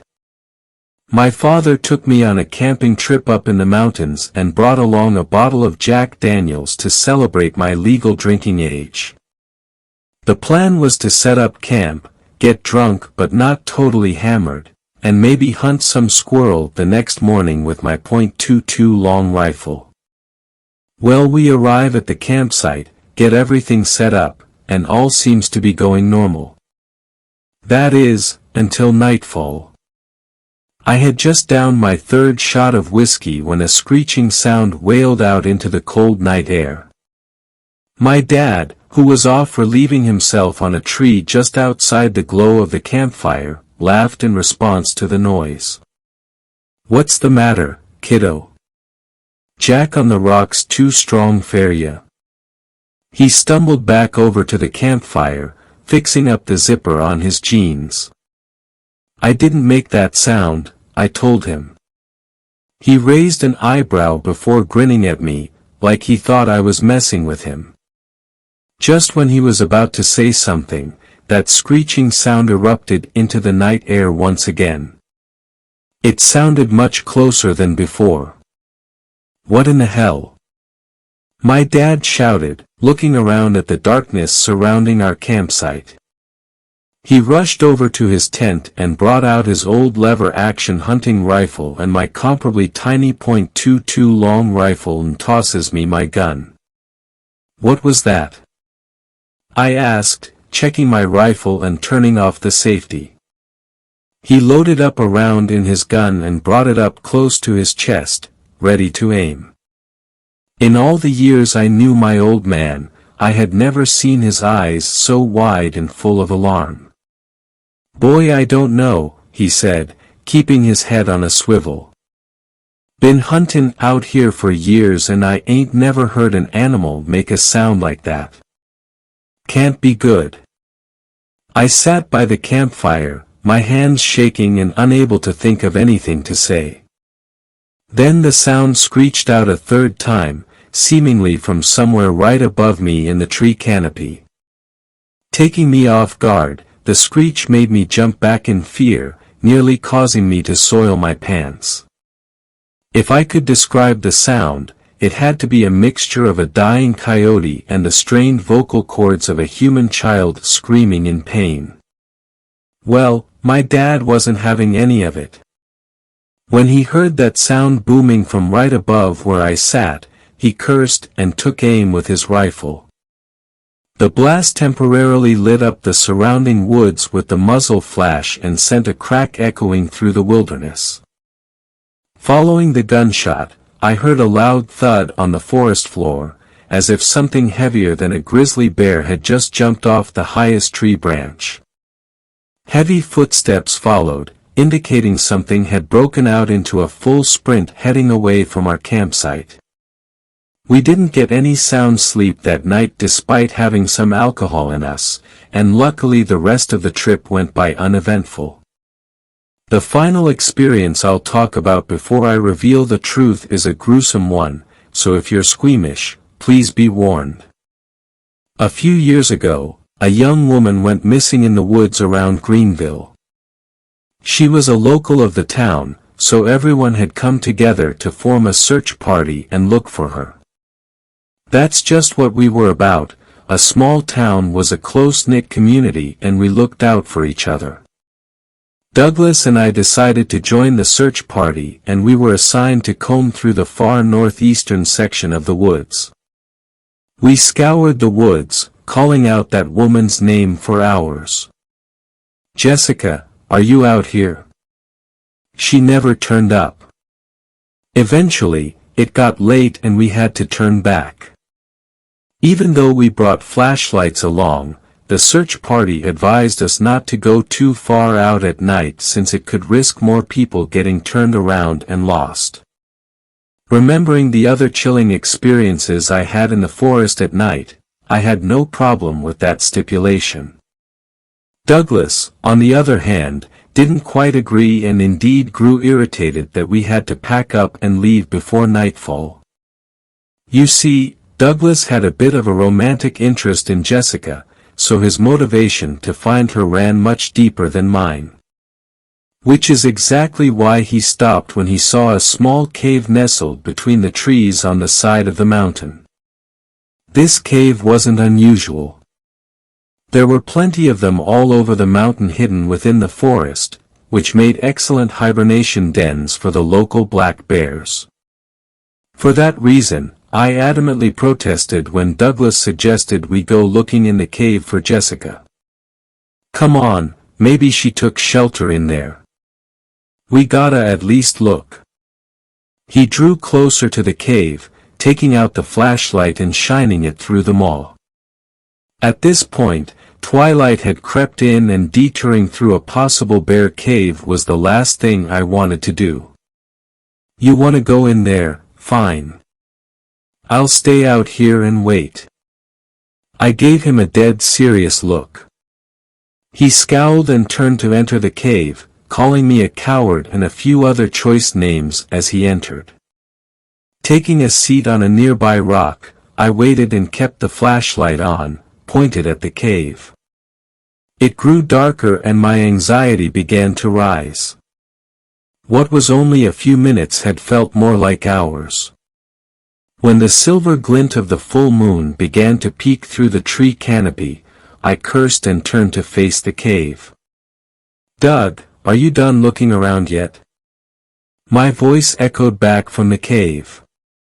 Just when I thought there wouldn't be a response, I heard my own voice speaking back to me. It said the same exact thing, albeit in a much lower, almost choppy and broken-sounding voice. Doug, are you done looking around yet? Frozen in place, I didn't know what to think. I heard my echo, and then the voice of something repeating my words back. I could feel my heart exploding in my chest as I turned to examine the forest around me. While I had my back turned to the cave, I heard Douglas scream. Quickly shining my light back to the entrance, I heard his footsteps crashing on the stone as he raced out of the darkness. His breathing had been elevated to hyperventilating levels, and he spoke incoherent nonsense. Dude, it's horrible, oh my god dude. He fell to his knees, sobbing uncontrollably as he dropped the flashlight. Whoa, calm down, just breathe and tell me what's wrong. He continued crying non-stop, unable to piece together words. I sat there rubbing his back, glancing back up at the cave and wondering what he saw. When his sobbing grew softer, another noise began to grab my attention. It was a wet, uncomfortable, mouth-slapping sound. Think of a big dog chewing on a piece of raw meat. When I realized the sound came from the maw of the cave, I raised my light at the entrance and felt all the blood drain from my body. A tall, humanoid shadow stood inside the cave. Amber eyes locked with mine and I watched in absolute horror and disgust as long, lanky and inhuman arms ripped flesh straight off of a dismembered human leg. Blood dripped off the severed body part as the creature took the bit of flesh and stuffed it into a mouth I couldn't even make out on its oblong head. Then I heard that wet, deeply uncomfortable chewing noise as that thing ate the raw human flesh. At some point, Douglas must have noticed the creature because he broke out screaming at the top of his lungs. I screamed with him, and we both ran away as fast as our feet would allow. Fortunately, that thing did not follow. I am now convinced that what I saw in that forest was a Wendigo. You see, after all my traumatic experiences, I've grown an affinity to research the paranormal and the unknown. The Wendigo is a creature known for feasting on the flesh of humans, and seems to best fit the description of what I saw in the forest that day. Now, here's an interesting twist. The Wendigo has long been said to have a weakness against fire, silver, and cold weather. The reason I mention this is because the national forest around Greenville suffered a catastrophic wildfire back in 2021. Since then, disappearances in the area have stopped. But there's more. In my last year of living in Greenville, just weeks before the fire, a group of strange people arrived at our town. They drove all black cars with government license plates. At the time, I was working as a volunteer for the park ranger services. These strange people came to the park ranger office, asked a few questions to my boss, and disappeared off into the woods for hours before coming back and just abruptly leaving. 6 days later, the forest fire that would devastate Greenville and the surrounding mountain would begin. Call me a conspiracy theorist, but I firmly believe that the government stepped into a Wendigo crisis unfolding around Greenville. And their solution was to burn it all down. Thanks a lot for watching the video till the end. Subscribe to our channel Horror in Detail. Drop your opinions/suggestions in the comments section, and like the video as it helps with the YouTube algorithm.